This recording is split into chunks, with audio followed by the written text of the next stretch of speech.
അഴലിൻ്റെ ആഴങ്ങളിൽ അവൾ മാഞ്ഞുപോയി. എന്തൊരു വ്യത്യാസമാണ്. ലിറിക്സിനല്ലേ ഇമ്പോർട്ടൻസ്. ഒരുപാട് കവർ പിള്ളേർ ചെയ്തു വരുന്നുണ്ട്. എനിക്കതൊക്കെ ഭയങ്കര ഇഷ്ടമാണ്. അവരെങ്ങനെ പാടിയാലും എനിക്കിഷ്ടമാണ്. എങ്ങോ പിറന്നു പണ്ടീളം മൂളം കൂട്ടിൽ എന്ന് പറയാൻ പറ്റില്ലോ. എങ്ങോ പിറന്നു പണ്ടീളം മൂളം കൂട്ടിൽ. എല്ലാത്തിനും ഫീലാണ് ഇമ്പോർട്ടൻറ്റ്. ഇപ്പൊ പടങ്ങൾ കണ്ടുപോകും. ഞാൻ ഈ അടുത്തൊരു പടം പോയി കണ്ടു. എൻ്റെ അമ്മോ ചെവിടും കണ്ണും പോയി. പഞ്ചവർണ്ണക്കുളിരേ പാലാഴി. ഇതൊന്നും ഒരു മനുഷ്യനും കേൾക്കാത്ത പാട്ടുകളായിരുന്നു റിലീസ് ചെയ്തപ്പോൾ. സിനിമ ജയിച്ചു കഴിഞ്ഞാൽ ഏത് പൊട്ടപ്പാട്ട് വരെ ഹിറ്റാവും. വേറെ വല്ല പാട്ട് പാടുമോ? നീ ഇതാണ് പാട്ട്. വിഷമമുള്ള ക്ലോസപ്പ്. എനിക്ക് എവിടെ വിഷമം തന്നെ. ഞാനിങ്ങനെ നിന്നിട്ട് കുറച്ചുകൂടി ഫീല് വരട്ടെ. എന്ത് ഫീല്?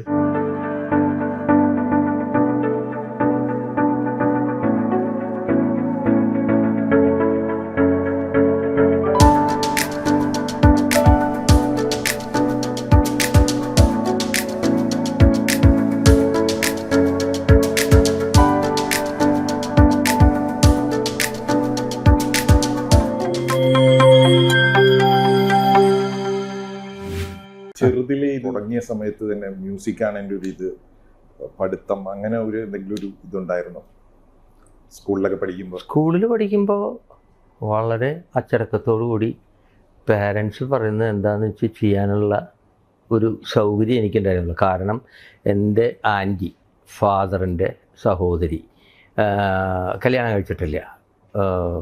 ത്രേസ്യ ടീച്ചർ എന്ന് പറയും എല്ലാവരും. 7ാം ക്ലാസ്സിൻ്റെ എൻ്റെ ക്ലാസ് ടീച്ചറാണ് ഒല്ലൂർ ഗവൺമെൻറ് ഹൈസ്കൂളിൽ. അതേപോലെ ആ സ്കൂളിൽ ഞാൻ 7ാം ക്ലാസ്സിൽ നിന്ന് 8ാം ക്ലാസ്സിലേക്ക് എത്തിയപ്പോൾ എൻ്റെ ഏറ്റവും എൽഡസ്റ്റ് സിസ്റ്റർ അവിടെ ടീച്ചറായിട്ട് വന്നു. മനസ്സിലായ? അപ്പോൾ എൻ്റെ ഈ ആൻറ്റി, അമ്മായിനെ ഞങ്ങൾ വിളിക്കുക. ഈ അമ്മായി വെള്ളയും എടുത്ത് നടക്കുന്ന ഒരു പ്രത്യേക തരത്തിലുള്ള ഒരു ഇത്. അപ്പോൾ ആ അമ്മായി അവിടുത്തെ ടീച്ചറാണ്. അതുകൊണ്ട് തന്നെ സ്കൂളുമായിട്ട് നമുക്ക് ഗവൺമെൻറ് സ്കൂളാണെങ്കിലും നമുക്ക് ടീച്ചർമാർ അവിടെ എനിക്ക് ഒരു സൗകര്യമുള്ളതുകൊണ്ട് ഞാൻ 5 വയസ്സിൽ 1ാം ക്ലാസ്സിലേക്ക് കയറി.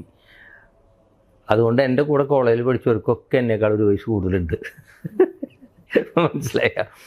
അങ്ങനെ പക്ഷേ ഞാൻ 1ാം ക്ലാസ്സിലും 2ാം ക്ലാസ്സിലും പഠിക്കുമ്പോൾ തന്നെ ചെറുപ്പം തൊട്ട് മ്യൂസിക്കിനോടുള്ളൊരു കമ്പം. അത് ഞാൻ മനസ്സിലാക്കുന്നത് ചെറുപ്പത്തിൽ തന്നെ.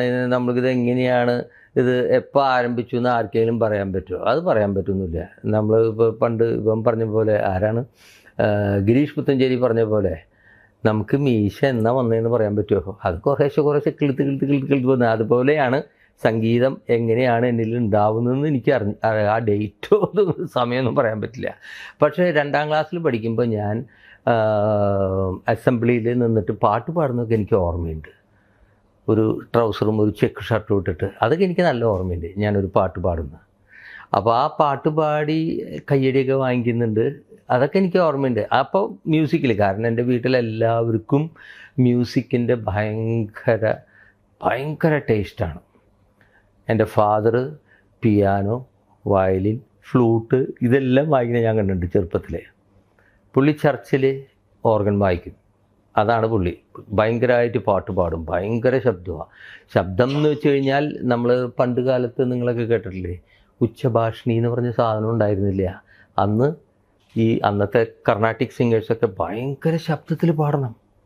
അങ്ങനെയുള്ളവർക്ക് പാട്ട് പാടാൻ പറ്റുള്ളൂ. ഇന്നത്തെ പോലെ മൈക്കിൻ്റെ അടുത്ത് വന്നിട്ട് ഇങ്ങനെ ഹസ്കിയായിട്ട് സ്വകാര്യം പറയുന്ന പോലെ പാടിയാലും ഭയങ്കരമായിട്ട് കേൾക്കുന്നുണ്ട്. അന്ന് ആ പരിപാടി നടക്കില്ല. നല്ല ശബ്ദത്തിൽ പാടണം. ആ ശബ്ദത്തിൽ പാടുന്ന ഒരു വ്യക്തി, എൻ്റെ ഫാദർ മാസിന് പാടി തുടങ്ങി കഴിഞ്ഞാൽ ഏതാണ്ട് ഒരു 1 കിലോമീറ്റർ 1.5 കിലോമീറ്റർ അകലത്തിലുള്ള താമസിക്കുന്ന എൻ്റെ അമ്മയ്ക്ക് കേൾക്കാമായിരുന്നു. മനസ്സിലായ? അപ്പോൾ അമ്മ പള്ളിയിൽ കേട്ടുകൊണ്ടാണ് വരുന്നത്. അവർ തമ്മിൽ ചെറുതായിട്ടൊക്കെ ഒരു ഇഷ്ടമൊക്കെ ഉണ്ടായിട്ടുണ്ടാവും. എന്തായാലും ഇഷ്ടപ്പെട്ട അവർ കല്യാണം കഴിച്ചൊന്നുമല്ല. പേരൻസ് തമ്മിൽ അവരെ അലയൻസ് നോക്കി ഇഷ്ടപ്പെട്ടവർ തമ്മിൽ കല്യാണം കഴിക്കപ്പെട്ടു. ഇതാണ് അവരുടെ ഹിസ്റ്ററി. അപ്പോൾ അന്ന് തൊട്ട് എനിക്ക് ഈ സംഗീതത്തിനോടുള്ള ഒരു ഭയങ്കര ഒരു അഭിനിവേശമുണ്ട്. അതെല്ലാവരും പ്രോത്സാഹിപ്പിച്ചു സ്കൂൾ ഡേയ്സിൽ.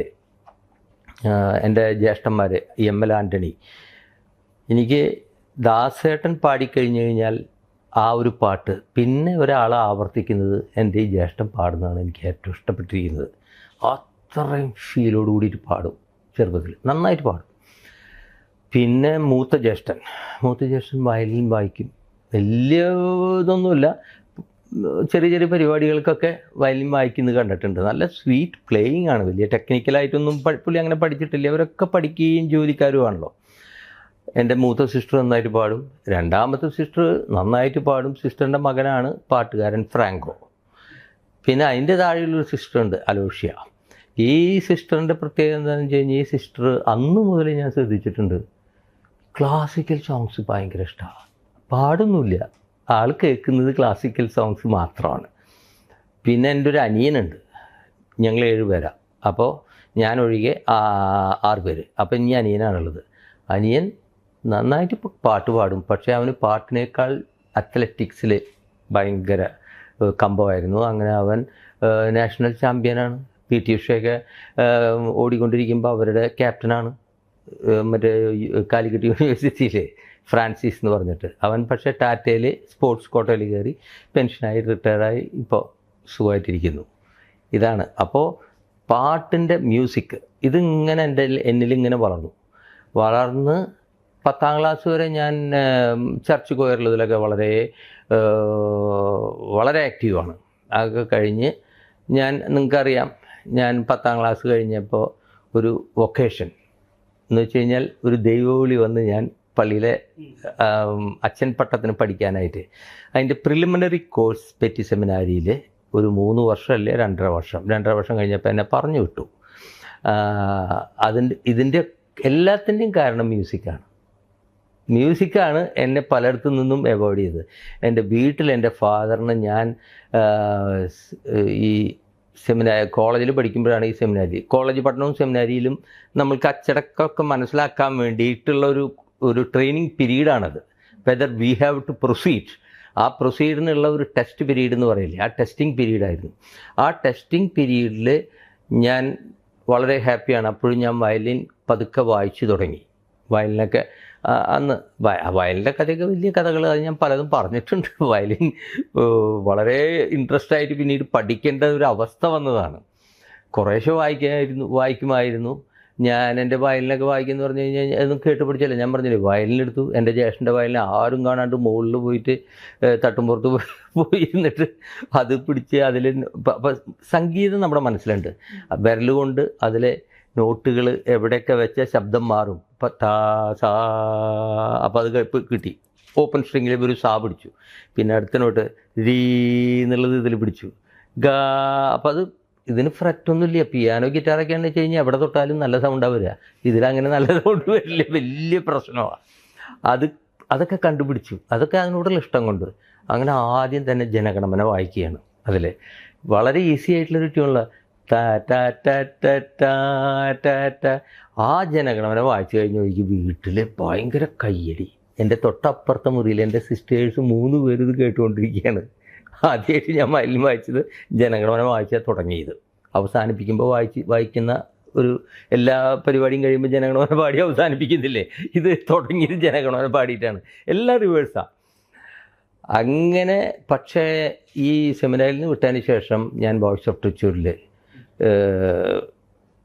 കയറി. അച്ഛൻ പാടും, വീട്ടിൽ പിയാനോ വായിക്കും. പക്ഷെ ഔസേപ്പച്ചൻ എന്നറിയപ്പെടുന്ന വയലിനി ആണ്. അതെങ്ങനെ വയലിനിയൊക്കെ എത്തിയെന്നൊന്ന് പറയാമോ? അത് ഭയങ്കര ഒരു കെമിസ്ട്രിയാണ്. എനിക്കന്ന് നമ്മൾ ചുരുക്കി പറഞ്ഞു കഴിഞ്ഞാൽ യേശുദാസിൻ്റെ പാട്ടിൻ്റെ മാധുര്യം ഞാൻ പറഞ്ഞറിയിക്കേണ്ടതില്ല അല്ലേ. അന്ന് ഈ ചെറിയ റീസ റേഡിയോ, മർഫി റേഡിയോ എന്തോ വീട്ടിലുണ്ട്. അതിൽ ഈ യേശുദാസിൻ്റെ പാട്ട് വരും. ചാനൽ മാറുമ്പോൾ വേറെ പ്രോഗ്രാം ഉണ്ടാവും. ആ ചാനൽ ഇടയ്ക്ക് മാറുമ്പോൾ അതിൽ ഈ വയലിൻ പാട്ട് വായിക്കുന്ന വാൻഷിപ്ലെ അങ്ങനെയൊക്കെയുള്ള അന്നത്തെ ഫേമസ് വയലിനിസ്റ്റുമാർ ഈ പാട്ടുകൾ ഹിന്ദി പാട്ടുകളാണ് വായിക്കും. അവരൊക്കെ ബോംബെക്കാരാണ്. അത് കേട്ട് കഴിഞ്ഞാൽ ഞാൻ അതാ നിർത്തുള്ളൂ, അതാ കേൾക്കുള്ളൂ. എനിക്ക് ഭയങ്കര ഇഷ്ടമാണ് അത്.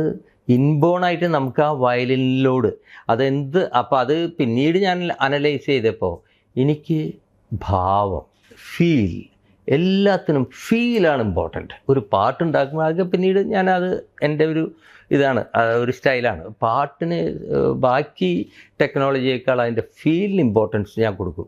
ആ ഫീൽ ഉണ്ടാകുന്നത് എൻ്റെ മനസ്സിൽ അങ്ങനത്തെ ഒരു ഫീൽ ഉണ്ടായതുകൊണ്ടാണ് ഞാൻ വയലിൻ ഇന്ന് ലോകത്തിലെ ഏറ്റവും ഫീൽ അവതരിപ്പിക്കാൻ പറ്റിയ ഇൻസ്ട്രുമെൻറ്റ് വയലിനെ കഴിഞ്ഞിട്ടുള്ള he's the king of instruments.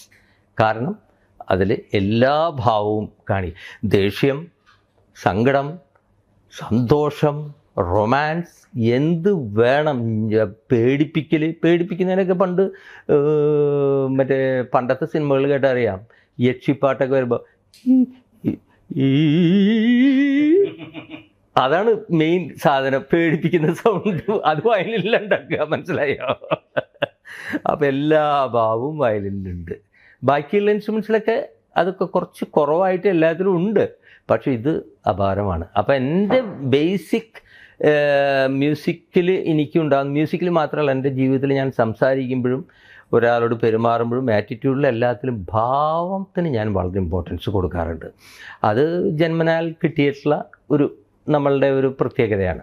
അപ്പോൾ അതുകൊണ്ട് തന്നെയായിരിക്കണം ഈ ഇൻസ്ട്രുമെൻറ്റിലാണ് അത് ഏറ്റവും കൂടുതൽ കേൾക്കുന്നത്.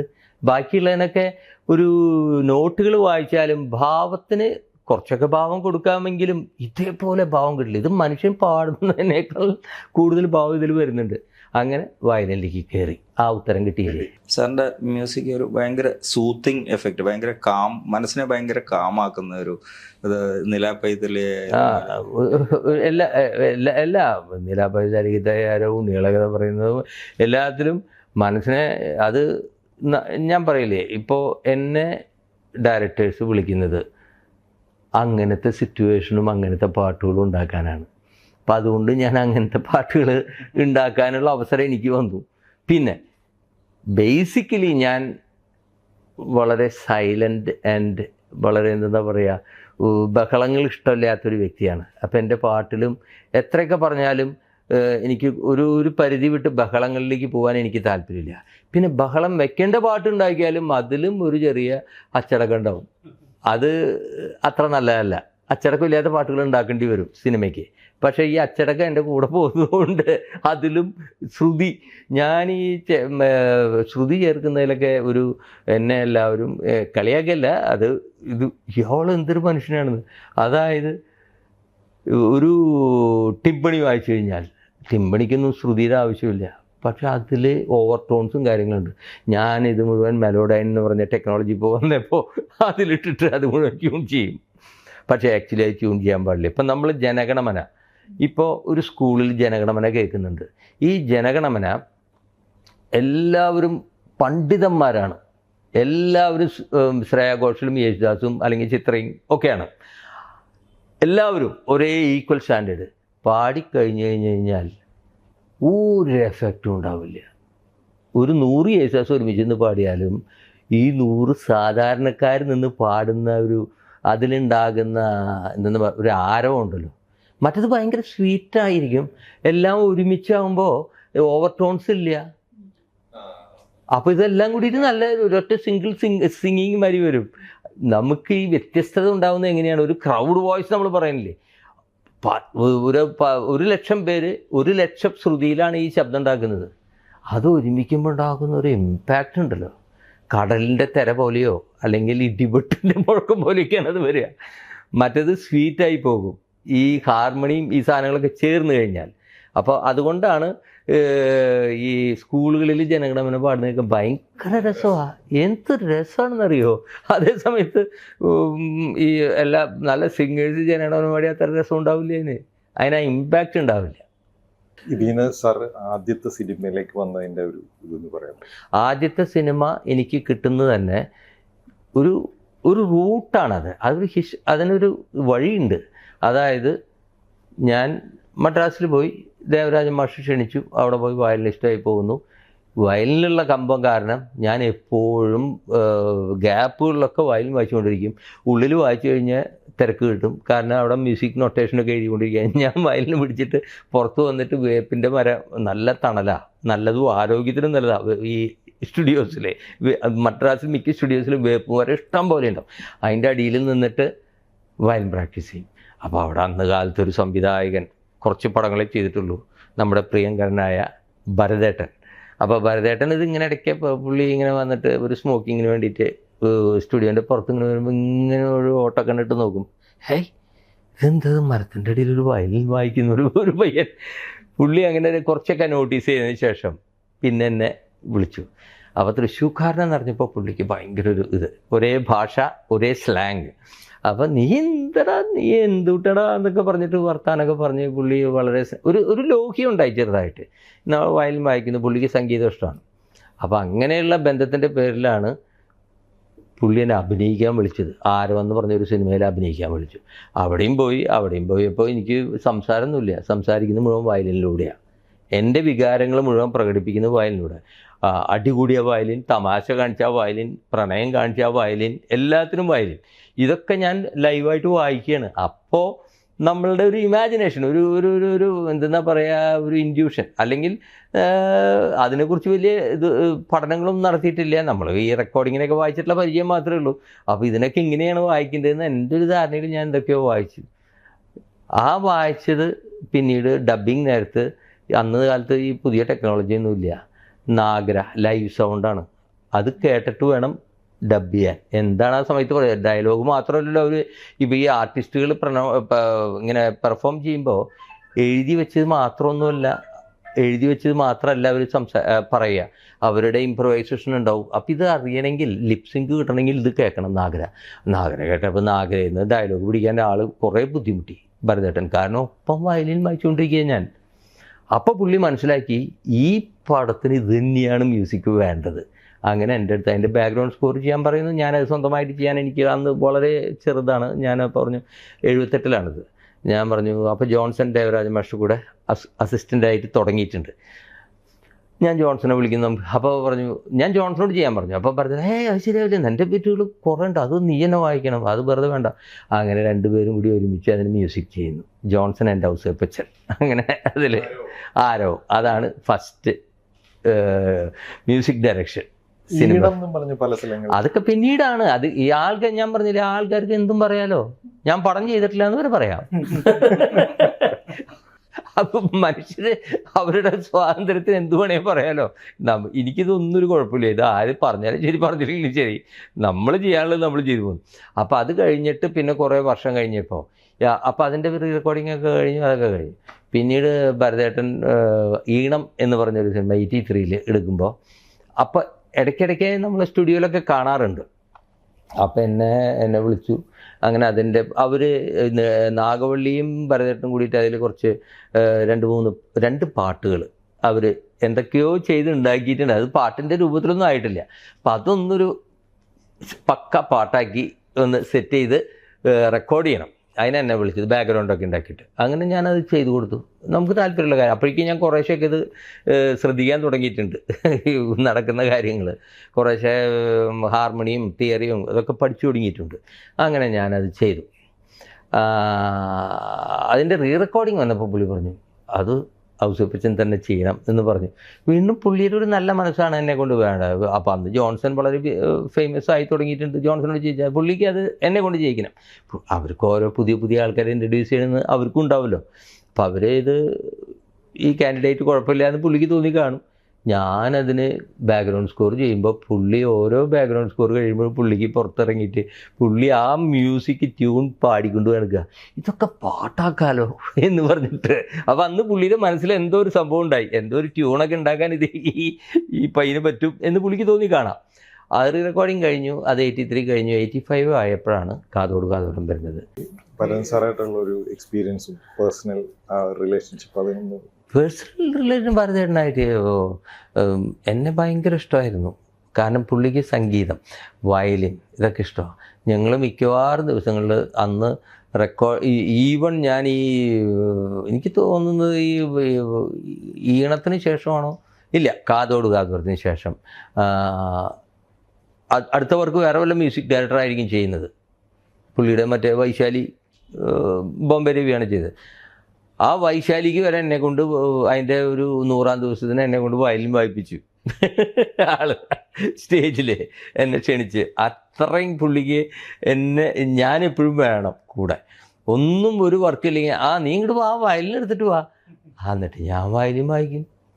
വയലിൻ വായിച്ചുകൊണ്ടിരിക്കുമ്പോൾ പുള്ളി എന്തെങ്കിലും പെയിൻറ്റ് ചെയ്തുകൊണ്ടിരിക്കും ഇത് കേട്ടിട്ട്. ഞാൻ പിന്നെ എനിക്ക് വയലിൻ വായിക്കാൻ പറഞ്ഞാൽ ഞാൻ വായിച്ചുകൊണ്ടേയിരിക്കും. പുള്ളി അതിങ്ങനെ ഇടയ്ക്ക് തലാട്ടും, എന്നിട്ട് പെയിൻറ്റ് ചെയ്തുകൊണ്ടിരിക്കും. ചിലപ്പോൾ സ്കൾപ്ചർ വർക്കായിരിക്കും ചെയ്യുക, അത് ചെയ്തുകൊണ്ടിരിക്കും. അങ്ങനെയുള്ള ഒരു പിന്നെ ഞങ്ങൾ ഒരുമിച്ച് കമ്പോസിങ് എന്നൊക്കെ പറഞ്ഞു കഴിഞ്ഞാൽ ഭയങ്കര രസമാണ്. ഞങ്ങൾ അദ്ദേഹത്തിന് ഇവിടെ ഒരു ആ സ്ഥലത്തിൻ്റെ പേരെന്താണ്, വേടന്താങ്ങലല്ല, ഒരു സ്ഥലമുണ്ട് മദ്രാസിൽ. അവിടെ ഒരു കുറേ സ്ഥലം വാങ്ങിച്ചിട്ടുണ്ട്. അവിടെ ഒരു കുളമുണ്ട്, അവിടെ ചെറിയ ഹട്ടുണ്ട്. ഞങ്ങൾ അവിടെ പോവും. അവിടെ പോയിട്ട് കമ്പോസിങ് എന്ന് പറഞ്ഞിട്ട് പോവും. അവിടെ നിന്നിട്ട് കമ്പോസിങ് എന്നല്ല നടക്കുക, വേറെ ഒരുപാട് പരിപാടികൾ അവിടെ നടക്കും. അത് കഴിഞ്ഞിട്ട് തിരിച്ചു വരും. കേളമ്പക്കം ആ സ്ഥലത്തിൻ്റെ പേര്. കേളമ്പക്കത്ത് പോവും. പുള്ളിയുടെ ഡ്രൈവർ കാറ് കൊണ്ടുവരും എൻ്റെ വീട്ടിലേക്ക്. അങ്ങനെ ഞാൻ പുള്ളി കാറിൽ കയറി അവിടെ പോവും. അങ്ങനെ ജോളിയായിട്ടുള്ള കുറേ സമയങ്ങളുണ്ടായിരുന്നു. പിന്നെ അവസാനമായപ്പോൾ ഞാൻ പിന്നെ കുറച്ച് ഭരതേട്ടനായിട്ട് അധികം റിലേഷൻഷിപ്പ് എന്ന് വെച്ചാൽ വഴക്കൊന്നുമില്ല. അങ്ങനെ ഭരതേൻ്റെ അവിടെ പോലും പിന്നെ ഞാൻ വേറെ തിരക്കും കാര്യങ്ങളും, പിന്നെ എനിക്ക് റെക്കോർഡിങ് വയലിനും കാര്യങ്ങളൊക്കെ ആയിട്ട് ഒരുപാട് റെക്കോർഡിങ്സ് ഉണ്ട്. ഞാൻ ഒരു ദിവസം 5 കോൾ ഷീറ്റ് റെക്കോർഡിങ്ങിന് വയലിൻ വായിക്കുന്ന ആളായിരുന്നു. ഏറ്റവും കൂടുതൽ കോൾ ഷീറ്റ് റെക്കോർഡിങ് വായിച്ചിട്ടുള്ള ഒരു വ്യക്തി ഇന്ത്യയിൽ ഞാനായിരിക്കും. പിന്നെ ലോകത്തിൽ അങ്ങനെ ആരും വായിക്കാറുമില്ലല്ലോ, പകുതി പോലും ഇല്ല. ഇവിടെയാണ് ഈ മാർക്കറ്റ് ഇങ്ങനത്തെ. അപ്പം അതിൽ ഒരുപാട് കാലത്ത് ഒരു സ്ഥലത്ത് 6-7 മണിക്ക് പോയി കഴിഞ്ഞ് കഴിഞ്ഞാൽ 9-10 മണിയാകുമ്പോൾ കഴിയുമ്പോൾ അടുത്ത സ്റ്റുഡിയോയിലേക്ക് പോകും. അപ്പോഴേക്കും 1 മണിക്ക് വേറെ സ്റ്റുഡിയോയിൽ ഗ്യാപ്പിൽ വരും. പിന്നെ 3 മണി തൊട്ട് വേറെ സ്റ്റുഡിയോയിലുണ്ടാവും, 5 മണി തൊട്ട് വേറെ സ്റ്റുഡിയോയിലുണ്ട്. അങ്ങനെ ഒരു 5 പാട്ടൊക്കെ സ്ഥിരം വായിച്ചിരുന്നത്. എന്നിട്ട് യൂണിയനിൽ നിന്ന് എനിക്ക് നോട്ടീസ് വരെ വന്നു, മറ്റുള്ളവരുടെ പണി കളയുന്നു എന്ന്. ഞാൻ പറഞ്ഞു, ഞാൻ മറ്റുള്ളവരുടെ പണി കളയുന്നില്ല, ഞാൻ തന്നെ വേണമെന്ന് പറഞ്ഞിട്ട് നിർബന്ധിക്കുന്നുണ്ടല്ലേ ഞാൻ പോകുന്നത്. അവർ വേറെ ആളെ വിളിച്ചൂടെ, ഞാനായിട്ട് കയറി ചെല്ലുന്നതല്ലോ എന്നൊക്കെ ഞാൻ പറഞ്ഞു. ഇതൊക്കെ അങ്ങനെ ഒരു അപ്പം എനിക്ക് ഒട്ടും സമയം ഉണ്ടായിരുന്നില്ല എന്ന് പറയുകയാണ്. ഞാൻ ഗ്യാപ്പുകൾ അറിയാറില്ല. ഒരു വർഷത്തിൽ ചിലപ്പോൾ ഒരു പടം ചെയ്തിട്ടുണ്ടെങ്കിലും ഞാൻ ഫുൾ ബിസിയാണ്. കാരണം ഞാൻ അറിയുന്നില്ല. ഒരു പടം ഇപ്പോൾ പടം മാത്രം ചെയ്യുകയാണെങ്കിൽ ഒരു പടം ഒരു വർഷത്തിൽ ചെയ്തിട്ട് വീട്ടിൽ കുത്തിരുന്ന് എന്തായിരിക്കും സ്ഥിതി? പെട്ടെന്ന് വയസ്സായിട്ടുണ്ടാവും, ആരോഗ്യമൊക്കെ ക്ഷയിച്ചിട്ട്. പക്ഷെ അതിനൊന്നും നേരമില്ല. പടം വരുമ്പോഴാണ് ഞാൻ ഇതിൽ നിന്ന് ഒന്ന് ബ്രേക്ക് എടുത്തിട്ട് ഒരു പടത്തിൻ്റെ വർക്കിന് കയറുന്നത്. എന്തുകൊണ്ടാണ് ഡയറക്ടർ ഭരതൻ സാറിനെ ഗുരുസ്ഥാനി എന്ന് പറഞ്ഞത്? വേറെ മ്യൂസിഷ്യന് ഒരു കമ്പോസറെ ഒന്നും അല്ല പറഞ്ഞത്. അതെന്താ അതിൻ്റെ ഒരു അല്ല, ആ ഗുരുസ്ഥാനി തന്നെ സിനിമ മ്യൂസിക്കിൻ്റെ കാര്യത്തിൽ എനിക്ക് ഇപ്പോൾ ഈ ലിറിക്സിൻ്റെ കാര്യം ഞാൻ പറഞ്ഞില്ലേ, ആ പാട്ടുണ്ടാക്കുന്നതിന് ലിറിക്സ് എങ്ങനെ ട്യൂൺ ചെയ്യണമെന്നും, പിന്നെ അതിൻ്റെ തന്നെ മറ്റ് വേറെ ചില പാട്ട് പറയുമ്പോൾ ഇവിടെ അതങ്ങനെ പാടിയത് എങ്ങനെയാടാ നീ ട്യൂണ്, അതായത് ആദ്യം ട്യൂൺ ഉണ്ടാക്കിയിട്ടുണ്ടാവും, അതിനാണ് ലിറിക്സ് കൊടുക്കുന്നത്. അപ്പം നീ ഉണ്ടാക്കിയ ട്യൂണിലത് പാടല്ലേ. ആ ട്യൂണിന് ഈ ലിറിക്സ് എഴുതുമ്പോൾ അതിന് ചെറിയ നമുക്ക് അസൗകര്യങ്ങളുണ്ട്. ഒരു നല്ല മീനിങ് കിട്ടണമെങ്കിൽ ചിലപ്പോൾ നീ ടാറ്റ എന്ന് പറഞ്ഞാൽ ടറ്റരാന്ന് എഴുതി വരും. അപ്പം അതിനനുസരിച്ച് പാടണം എന്നൊക്കെ. അപ്പം ഞാൻ ട്യൂൺ തന്നത് ഇതാണ്, ഇതിങ്ങനെ തന്നെ വേറെ വരി തരാൻ പറയുമ്പോഴേ പുള്ളി പറഞ്ഞു, ആ വരിയേക്കാൾ നല്ല വരി ഇതാടാ, നീ ഇതിനനുസരിച്ച് പാട്. അങ്ങനെ പാടല്ലേ, അങ്ങനെ പാടും. അതുകൊണ്ടാണ് പുള്ളീനെ ഞാൻ അങ്ങനെ പറഞ്ഞത്. ഗുരുസ്ഥാനി എന്ന് പറഞ്ഞു കഴിഞ്ഞാൽ സംഗീതത്തിൻ്റെ ഗുരുസ്ഥാനി എന്നല്ല ഞാൻ പറഞ്ഞു കേട്ടോ. എൻ്റെ ദേവരാജൻ മാഷ് എൻ്റെ ഗുരുവാണ്. ഗുരു മീൻസ് മാഷ് എന്നെ മുമ്പിലിരുന്നിട്ട് മറ്റേ വലിയ വാക്ക് കൊടുത്തിട്ട് അങ്ങനത്തെ ഗുരു അല്ല പറയണേ.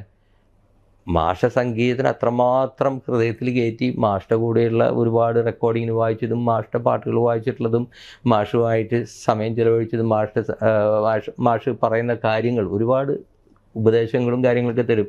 ഇതൊക്കെ കേട്ടിട്ട് അതൊക്കെ നമുക്ക് ഗുരുവല്ലേ അപ്പോൾ പിന്നെ സംഗീതത്തിൽ വയലിനിസ്റ്റ് VS നരസിംഹൻ, അദ്ദേഹം എൻ്റെ അദ്ദേഹത്തിന് ആരുടെ അടുത്ത് ഞാൻ ഗുരുകുലമായിട്ട് പഠിച്ചിട്ടില്ല, ഒരു കാര്യം പഠിച്ചിട്ടില്ല. ആകപ്പാടെ പഠിച്ച് കർണാടക സംഗീതം വിജയകുമാർ എന്ന് പറഞ്ഞൊരു ചങ്ങതി. ആദ്യം അതിന് ഹരിശ്രീ കുറിച്ചത് ചിദംബരനാഥാണ്. സാപ്പാസ ട്യൂൺ ചെയ്തിട്ട് ചന്ദനവും തൊടിയിച്ച് ഞാൻ മുണ്ടെടുത്ത് പോയിട്ട് ചമ്മറം പറഞ്ഞിരുന്നിട്ട് അദ്ദേഹത്തിൻ്റെ അടുത്ത്. പക്ഷേ അത് കുറച്ച് കാലം ഉണ്ടായുള്ളൂ. അദ്ദേഹം വേറെ അത്ര സീരിയസ് ഒന്നുമില്ല.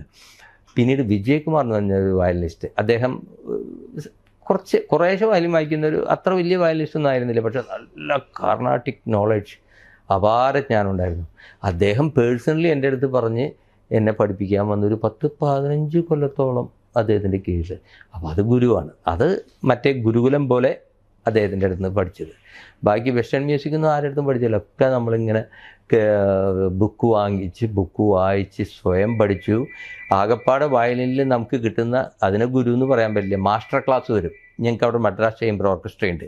അപ്പോൾ അതിന് ലണ്ടനിൽ നിന്നും ജർമ്മനിയിൽ നിന്ന് ബെർലിൻ ഫിലാർമോണിക് ഓർക്കസ്ട്രയുടെ ലീഡേഴ്സ് ഭയങ്കര വലിയ ആൾക്കാരാണ്. ഇവിടെ വരുമ്പോൾ അവർക്കിത് ഇന്ത്യ രാജ്യത്തിന് ഇവിടുത്തെ ഒരു പാവപ്പെട്ടവരെ കാണാൻ വരുന്ന പോലെ അവർ വരും. പക്ഷെ അവരുടെ കൂടെയൊക്കെ നമുക്ക് വായിക്കാൻ പറ്റിയിട്ടുണ്ട്. കാതോട് കാതോരത്തിലെ ആ ഒരു വയലിൻ, ഇപ്പൊ മമ്മൂട്ടിയുടെ വയലിനിസ്റ്റ് ആണല്ലോ. അതെ. അപ്പൊ ആ ഒരു എക്സ്പീരിയൻസ് അത് ശരിക്കും പറഞ്ഞു കഴിഞ്ഞാൽ ഇതൊക്കെ ഞാൻ അതിൻ്റെ ഒരു നിമിത്തം പറയാം. ഞാൻ ഈ സാധനം പാട്ടുണ്ടാക്കുമ്പോൾ അത് പറഞ്ഞാലേ അത് മനസ്സിലാവുള്ളൂ. പാട്ട് പാടുമ്പോൾ ഇന്നാണെങ്കിൽ ഞാൻ പാടും. ഇന്ന് ഞാൻ പാട്ട് കമ്പോസ് ചെയ്യുമ്പോൾ ഇന്ന് പിന്നെ ഞാൻ എൻ്റേതായിട്ടുള്ള വരികൾ വരെ എഴുതിയിട്ടാണ് ഞാൻ പാട്ട് ഡയറക്ടറെ കേൾപ്പിക്കുക. എന്നാലേ മനസ്സിലാവുള്ളൂ പെട്ടെന്ന്. വെറുതെ ആ ഈ എന്ന് പറഞ്ഞാലൊന്നും മനസ്സിലാവില്ല. അന്ന് അങ്ങനെയൊന്നും അറിയില്ല. പക്ഷേ ഞാൻ ആദ്യത്തെ പടത്തിൻ്റെ കാര്യമല്ല പറയുന്നത്. 2 പടമായപ്പോൾ ടാ ടാ ഇങ്ങനെ പാടാൻ എനിക്ക് ഇപ്പോൾ പറ്റും. അതിന് ശേഷം പറ്റുമായിരുന്നു. പക്ഷെ അത് ഉണ്ടാക്കുന്ന സമയത്ത് അങ്ങനെ പാടിയിട്ട് പാട്ട് കൊടുക്കുക എനിക്കറിയില്ല. ഞാൻ വയലിൻ വായിച്ചു. അതെനിക്ക് വളരെ ഈസിയാണ്, വളരെ ഈസി. ഇത് 24 hours എൻ്റെ കൂടെയല്ലേ. ഇത് വായിച്ചിട്ട് ഈ വയലിൻ വായിച്ച് ട്യൂണാൻ കൊണ്ടു കൊടുത്തത്. ഈ പാട്ട് എത്ര മോശമായിരുന്നാലും ഒരു പക്ഷേ അത് സമ്മതിക്കും. കാരണം ആ പാട്ട് വയലിനിൽ തുടങ്ങേണ്ട പാട്ടാണ്. അത് വയലിനിൽ തന്നെ കേട്ടോട് കൂടിയിട്ട് പുള്ളി അവിടെ അത് കാരണം ആ പടം ഞാനിത് കൊടുത്തതിന് ശേഷം ഒരു 6 മാസത്തിന് ശേഷമാണ് ഈ പടം ഓണായത്. അപ്പോൾ ഞാൻ വിചാരിച്ചു അത് പോയിന്നാണ് വിചാരിച്ചത്. അതിനെക്കുറിച്ചൊന്നും പറഞ്ഞില്ല പുള്ളി. അപ്പോൾ ഞാൻ വീണ്ടും കമ്പോസിങ്ങിന് വിളിച്ചപ്പോൾ ഞാൻ പറഞ്ഞു, അല്ല നമ്മൾ അന്ന് ഞാൻ വയലിനിൽ വായിച്ച് ഒരു പാട്ട് അതൊക്കെ ഓക്കേടാ, അതൊക്കെ ഓക്കെ, നീ അടുത്ത പാട്ടുണ്ടാക്ക്, ഇനി 2 പാട്ട് എന്ന് പറഞ്ഞിട്ട് അങ്ങനെയാണ് അതിൽ ആ വയലിൻ്റെ സംഭവം വരുന്നത്. അത് വയലിനിൽ ഞാൻ കമ്പോസ് ചെയ്തുകൊണ്ട് എല്ലാം കൊണ്ടാണ് ഒരു പക്ഷേ പിന്നീട് അവർ സീരിയസ് ആയിട്ട് പടം ആരംഭിക്കുന്ന 6 മാസത്തിന് ശേഷം അതിനുള്ളിൽ ബോംബെ രവി വന്നിട്ട് പാട്ടുകളൊക്കെ ചെയ്തു കൊടുക്കി ഹരിഹരൻ്റെ 2 പടത്തിന്. അപ്പോൾ വേണമെങ്കിൽ 3ാമത്തെ പടത്തിന് അദ്ദേഹത്തിനോട് പറയാമായിരുന്നല്ലോ. അത് പറ്റില്ല. ഇവിടെ അത് വയലിനിൽ വായിച്ചൊരു ബിറ്റ് ഇത് കേൾപ്പിച്ചിട്ടുണ്ടാവും. ഇതാണ് നമ്മുടെ പാട്ട്, മനസ്സിലായ? ഇനി വേറെ ആളുടെ അടുത്തേക്ക് പോകണമെന്ന് ചോദിച്ചു കാണാം. ഇതൊന്നും പറഞ്ഞിട്ടില്ല, ഞാൻ പറയാണ്, ഇതൊക്കെ ഞാൻ ഊഹിക്കുന്നതാണ്. അപ്പോൾ അത് അങ്ങനെ വയലിൻ്റെ. പിന്നെ മമ്മൂട്ടി കൈയൊക്കെ കാണിക്കാൻ ബുദ്ധിമുട്ടുണ്ടായിരുന്നു. അപ്പോൾ ഭരതേട്ടൻ കുറച്ച് ഷോർട്സ് എൻ്റെ വിരലുകളുണ്ടായില്ലേ, എൻ്റെ വിരലുകൾ അതിൽ സിങ്ക് ചെയ്തിട്ടിട്ടുണ്ട്. സോ ഇതിനകത്തെ പാട്ടിന്റെ കാര്യം വർഷം കഴിഞ്ഞിട്ട് ഇത് റീമേക്ക് ചെയ്തു. 2 സിനിമയിൽ ഈ പാട്ട് വീണ്ടും വന്നു. അതെ, പല തരത്തിലുള്ള ഇത്രയും വർഷത്തെ ഗ്യാപ്പിന് ശേഷം ആൾക്കാർക്ക് ആ പാട്ടിനോട് ആ പാട്ട് ഒരു ടൈം ട്രാൻസെൻഡ് ചെയ്യുന്ന ഒരു ക്രിയേഷനായിട്ട് അങ്ങനെ തോന്നിയിട്ടുണ്ട്. അത് ജനറലി ഇപ്പം ഞാൻ പറയുകയാണെങ്കിൽ ദേവദൂതർ പാടി അതിലത്തെ ബാക്കി പാട്ടുകളൊക്കെ അന്നും വലിയ ഹിറ്റ് തന്നെയായിരുന്നു. പക്ഷേ ദേവദൂതർ പാടി ഇന്നത്തെ പോലെ ഒരു ഭയങ്കര ഒരു സെൻസേഷണൽ ഹിറ്റ് എന്നൊന്നും പറയാൻ പറ്റില്ല. ഓഫ് കോഴ്സ് യൂട്യൂബിലൊന്നും ഇല്ലാത്തതുകൊണ്ടായിരിക്കാം അങ്ങനെ ആയിട്ടില്ലെങ്കിലും ജനങ്ങളെ. പിന്നെ അത് മാത്രമല്ല, അത് ഹിറ്റായിട്ടുണ്ടോ ഇല്ലെന്ന് എനിക്ക് അറിയാനും പറ്റില്ല. ഞാൻ ചെന്നൈയിലാണ്, ഞാൻ ഈ പടം പോലും കണ്ടിട്ടില്ല. പടം റിലീസായിട്ട് കാതോട് കാതോരം അന്ന് അവിടെ വെച്ച് ചെയ്യുമ്പോൾ കണ്ടതല്ലാണ്ട് റിലീസ് ചെയ്ത് തിയേറ്ററിൽ വന്ന് കാണുന്നൊരു പരിപാടി അന്നില്ല. അപ്പോൾ ഈ പാട്ടൊക്കെ എന്ന് പറഞ്ഞു കഴിഞ്ഞാൽ ഈ പാട്ട് മാത്രമൊന്നുമല്ല, എൻ്റെ ഒരുപാട് പാട്ടുകൾ ഇന്ന് ഇഫ് യു ആസ്ക്, നിങ്ങൾ എൻ്റെ അടുത്ത് ചോദിക്കേണ്ട ചോദ്യമാണത്. അതായത് എന്താണെന്നറിയോ, ഒരുപാട് കവർ പിള്ളേർ ചെയ്തു വരുന്നുണ്ട്. എനിക്കതൊക്കെ ഭയങ്കര ഇഷ്ടമാണ്. അവരെങ്ങനെ പാടിയാലും എനിക്കിഷ്ടമാണ്. കാരണം എന്ന് വെച്ച് കഴിഞ്ഞാൽ അവരുടേതായിട്ടുള്ള രീതിയിൽ, ഇപ്പം ഇന്ന് ഞാൻ ആ പാട്ടുണ്ടാക്കിയിരുന്നെങ്കിൽ അവരെ കൊണ്ട് പാടിക്കാൻ തോന്നുന്ന രീതിയിൽ അവർ പാടുന്നുണ്ട്. കാരണം അത് അവരുടേതായിട്ടുള്ളൊരു ഇൻപുട്ട്. പക്ഷേ ബേസിക് സാധനം എൻ്റെ പാട്ട് തന്നെയാണ്, എൻ്റെ ട്യൂണും ആ ലിറിക്സും ഇതൊക്കെയാണ്. അപ്പോൾ അത് എല്ലാ പാട്ടുകൾക്കും അങ്ങനെ. പക്ഷെ അന്ന് റെക്കോർഡ് ചെയ്യുന്ന നേരത്ത് ഒരുപാടൊന്നും നമുക്ക് അപ്രീസിയേഷനൊന്നും കിട്ടാത്ത ഒരുപാട് പാട്ടുകൾ, ശ്രദ്ധിക്കപ്പെടാതെ പോയ പാട്ടുകളൊക്കെ ഇന്ന് പിള്ളേരെടുത്തിട്ട് ഭയങ്കര ഹിറ്റാക്കുന്ന. അപ്പം ഓരോരുത്തരും ഇങ്ങനെ പറയും, ആ മറ്റേ പാട്ട്. ഈ അടുത്ത് എന്നെ നമ്മുടെ പാട്ടുകാരി ഈ അടുത്ത് മഞ്ജരി ഒരു മെസ്സേജ് അയച്ചു. Oh, I heard your new song. അലിയാരുടെ ഓമന ബീവി പറഞ്ഞു അത് ഭയങ്കര ഹിറ്റാണ്, ഇറ്റ്സ് എ ബ്യൂട്ടിഫുൾ സോങ്. ഞാൻ പറഞ്ഞു അത് ഏതാണ്ട് ഒരു 6 കൊല്ലമായി റിലീസായിട്ട്. It was an old serious scene. അവർ അയ്യോ ഞാനെപ്പോഴാണ് കേട്ടപ്പോൾ എല്ലാ ഇതിലൊക്കെ ഭയങ്കരമായിട്ട് അത് വരുന്നു. ഒരു മറ്റേ എന്താണ് വാങ്കെന്ന് പറഞ്ഞൊരു പടത്തിലെ പാട്ടാണ്. അതേപോലെ ഒരുപാട് പാട്ടുകൾ. ഇപ്പോൾ ഒരെണ്ണത്തിൻ്റെ പേര് പറഞ്ഞാൽ എന്തോരം പാട്ടുകളുണ്ട്. അന്നൊന്നും ഒട്ടും ശ്രദ്ധ. ഇപ്പോൾ ഈ ഒരു പയ്യൻ ഞാൻ കനവിൽ കണ്ടൊരു കൺമണിയെ, പക്ഷേ പിള്ളേർ പാടുന്നത് എന്ത് രസമാണെന്നറിയോ, അവരത് അനുഭവിച്ച് പാടുകയാണ്. അവർ പാട്ടുകാരെ പോലെ അല്ല പാടുന്നത്. ദേ സിങ് ഇറ്റ് അക്കോർഡിങ് അവരുടെ പ്രണയത്തിന് പറ്റിയ ഒരു പാട്ട് പോലെ അവരത് പാടുക അവരുടെ മനസ്സിൽ നിന്ന്. അത് കേൾക്കാൻ നല്ല കൗതുക. ശബ്ദമൊന്നും അത്ര മാതിരി ഉണ്ടാവണമെന്നൊന്നുമില്ല, പക്ഷെ ഫീല് ഭയങ്കര. ഞാൻ ഈ ഫീലിൻ്റെ കാര്യം പറഞ്ഞുകൊണ്ട് പറയാൻ കേട്ടോ. ഫീല്, അതിന് റൗണ്ടഡ്നെസ്, അല്ലെങ്കിൽ അവർ ഉച്ചരിക്കുന്നതിൻ്റെ ഉച്ചരിപ്പിൻ്റെ ഒരു പെർഫെക്ഷൻ. ഇംപെർഫെക്ഷൻ ഉണ്ടായിരിക്കും, പക്ഷേ ഒരു ഫീൽ അതിൻ്റെ പിന്നിൽ, അത് ഭയങ്കര ഹോണ്ടിങ് ആണ്. അതുകൊണ്ട് എനിക്ക് അതൊക്കെ പിള്ളേർ പാടുന്നതൊക്കെ എനിക്കിഷ്ടമാണ്. എന്ന് വെച്ച് കഴിഞ്ഞാൽ പഴയ പാടിയിട്ട ആൾക്കാരും അത് അപാരമായിട്ട് പാടിയിട്ടുണ്ട്, പക്ഷേ ജനങ്ങളതൊന്നും അന്ന് കേട്ടില്ല ശരിക്ക്. എത്രയോ പാട്ടുകളുണ്ട്. ഇത് വളരെ കാശിത്തുമ്പക്കാവായി, ഇതൊക്കെ ഇത് ഹിറ്റായതിനു ശേഷം കുറേ കഴിഞ്ഞിട്ട് ഞാൻ അറിയുന്നത്. ഇതൊക്കെ ഭയങ്കര ഹിറ്റാണ്. ഞാൻ ഓരോ സ്ഥലത്ത് പ്രോഗ്രാം ചെയ്യുമ്പോൾ ആ കാശിത്തുമ്പായി കാവായി പാടണട്ട്. ഞാൻ പറഞ്ഞു അതെന്തിനു പാടണത്, അത് ആരും കേട്ടിട്ടില്ലാത്ത അയ്യോ സാർ അത് ഭയങ്കര ഹിറ്റാണ് എന്ന് പറഞ്ഞു. പിന്നെ പഞ്ചവർണ്ണക്കുളിരേ പാലാഴി, ഇതൊന്നും ഒരു മനുഷ്യനും കേൾക്കാത്ത പാട്ടുകളായിരുന്നു റിലീസ് ചെയ്തപ്പോൾ. എന്ന് പറഞ്ഞ കൂട്ടത്തിൽ ഈ ദേവദൂതർ പാടിയെന്നുണ്ടായി, അത് ഇതേപോലെയല്ല ഹിറ്റായത്. അതൊരു വല്ലാത്ത ഹിറ്റാണ്. ചാക്കോച്ചൻ അതിലൊരു ഡാൻസും കൂടി ചെയ്തപ്പോൾ ഇതെന്താണെന്നറിയോ, ഈ മാർക്കറ്റിങ്ങിൻ്റെ ഒരു സ്വഭാവം നിങ്ങൾക്കറിയാലോ. ഏതൊരു പ്രോഡക്റ്റ് നന്നായി ഉണ്ടാക്കിയിട്ട് കാര്യമൊന്നുമില്ല. ഇത് മാർക്കറ്റ് ചെയ്ത് ജനം ഇത് മനസ്സിലാക്കണം, എന്നാലേ സാധനം വാങ്ങിക്കുള്ളൂ. ആ മാർക്കറ്റിങ്ങിൻ്റെ ഒരു തന്ത്രമാണ് ശരിക്കും പറഞ്ഞു കഴിഞ്ഞാൽ. ഇവർ പടത്തിന് വേണ്ടി ചെയ്തെങ്കിലും ആ മാർക്കറ്റിംഗ് തന്ത്രം എന്തുണ്ടാക്കി, അത് തന്നെയാണ് ചാക്കോച്ചൻ്റെ ഡാൻസ് ഉണ്ടാക്കിയ ഇത്. അപ്പോൾ നല്ല സാധനമായിരിക്കാം, ആരും കേട്ടിട്ടില്ല, ആരും കേൾക്കണില്ല, ശ്രദ്ധിക്കണില്ല. അവർ 37 വർഷം കഴിഞ്ഞിട്ട് അത് വരികയാണ്, ഇട്ടിച്ച് പൊളിച്ച് വരികയാണ്. അതിൽ പോരാണ്ട് വീണ്ടും വരുന്നു വേറെ പടത്തിൽ. എന്താണ് രേഖാചിത്രത്തിൽ അത് തന്നെ വീണ്ടും വരുന്നു. അപ്പം ഇതിനൊക്കെ എന്തോ ഒരു, അതായത് നമ്മൾ പറയില്ലേ, നമ്മൾ എഫർട്ട് നന്നായിട്ടിടുക, it will pay you back. ഒരു ദിവസം it will pay you back definitely എന്നുള്ള ഒരു സാധനം നമ്മൾ കേട്ടിട്ടുണ്ട്. പക്ഷെ അതൊക്കെ ഒരുപാട് ജീവിതത്തിൽ അനുഭവിച്ചു. Too much pay you back എന്ന് പറഞ്ഞു കഴിഞ്ഞാൽ വിത്ത് 100% ഇൻട്രസ്റ്റോട് കൂടിയിട്ട് നമുക്ക് തിരിച്ചു തരുന്ന പോലെ. നമ്മൾ കൊടുത്ത സാധനത്തിന് അന്ന് കിട്ടുന്നതിൻ്റെ ഒരു 100 ഇരട്ടിയായിട്ട് ഇപ്പോൾ കിട്ടുന്നുണ്ട്. So I M so happy about it. ഇതുപോലെ ഹിറ്റാവും എന്ന് പ്രതീക്ഷിച്ച് ചെയ്ത, ഒരുപാട് ഇഷ്ടത്തോടു കൂടി ചെയ്ത പാട്ട് ശ്രദ്ധിക്കാതെ പോയ അങ്ങനെ എന്തെങ്കിലും? ഒരുപാട് പാട്ടുകളുണ്ട്. അതാണ് അധികവും. അതായത് ഭയങ്കര ഹിറ്റാകുമെന്ന് പ്രതീക്ഷിച്ചിട്ട്, അതായത് അപ്പം ഇതിന് അത് പറയണമെങ്കിൽ പറയാം. അതെന്താ സംഭവം എന്ന് വെച്ച് കഴിഞ്ഞാൽ, മലയാളത്തിൽ അന്ന് കാലത്ത് ഈ ജനങ്ങളുടെ ഒരു പ്രത്യേക ടേസ്റ്റ് എന്താണെന്നറിയോ, ജനത്തിന് എവിടെയെങ്കിലും കേട്ട് മറന്ന ഒരു സാധനം വീണ്ടും കേൾക്കുമ്പോൾ അതിനോടൊരു കൗതുകം തോന്നും.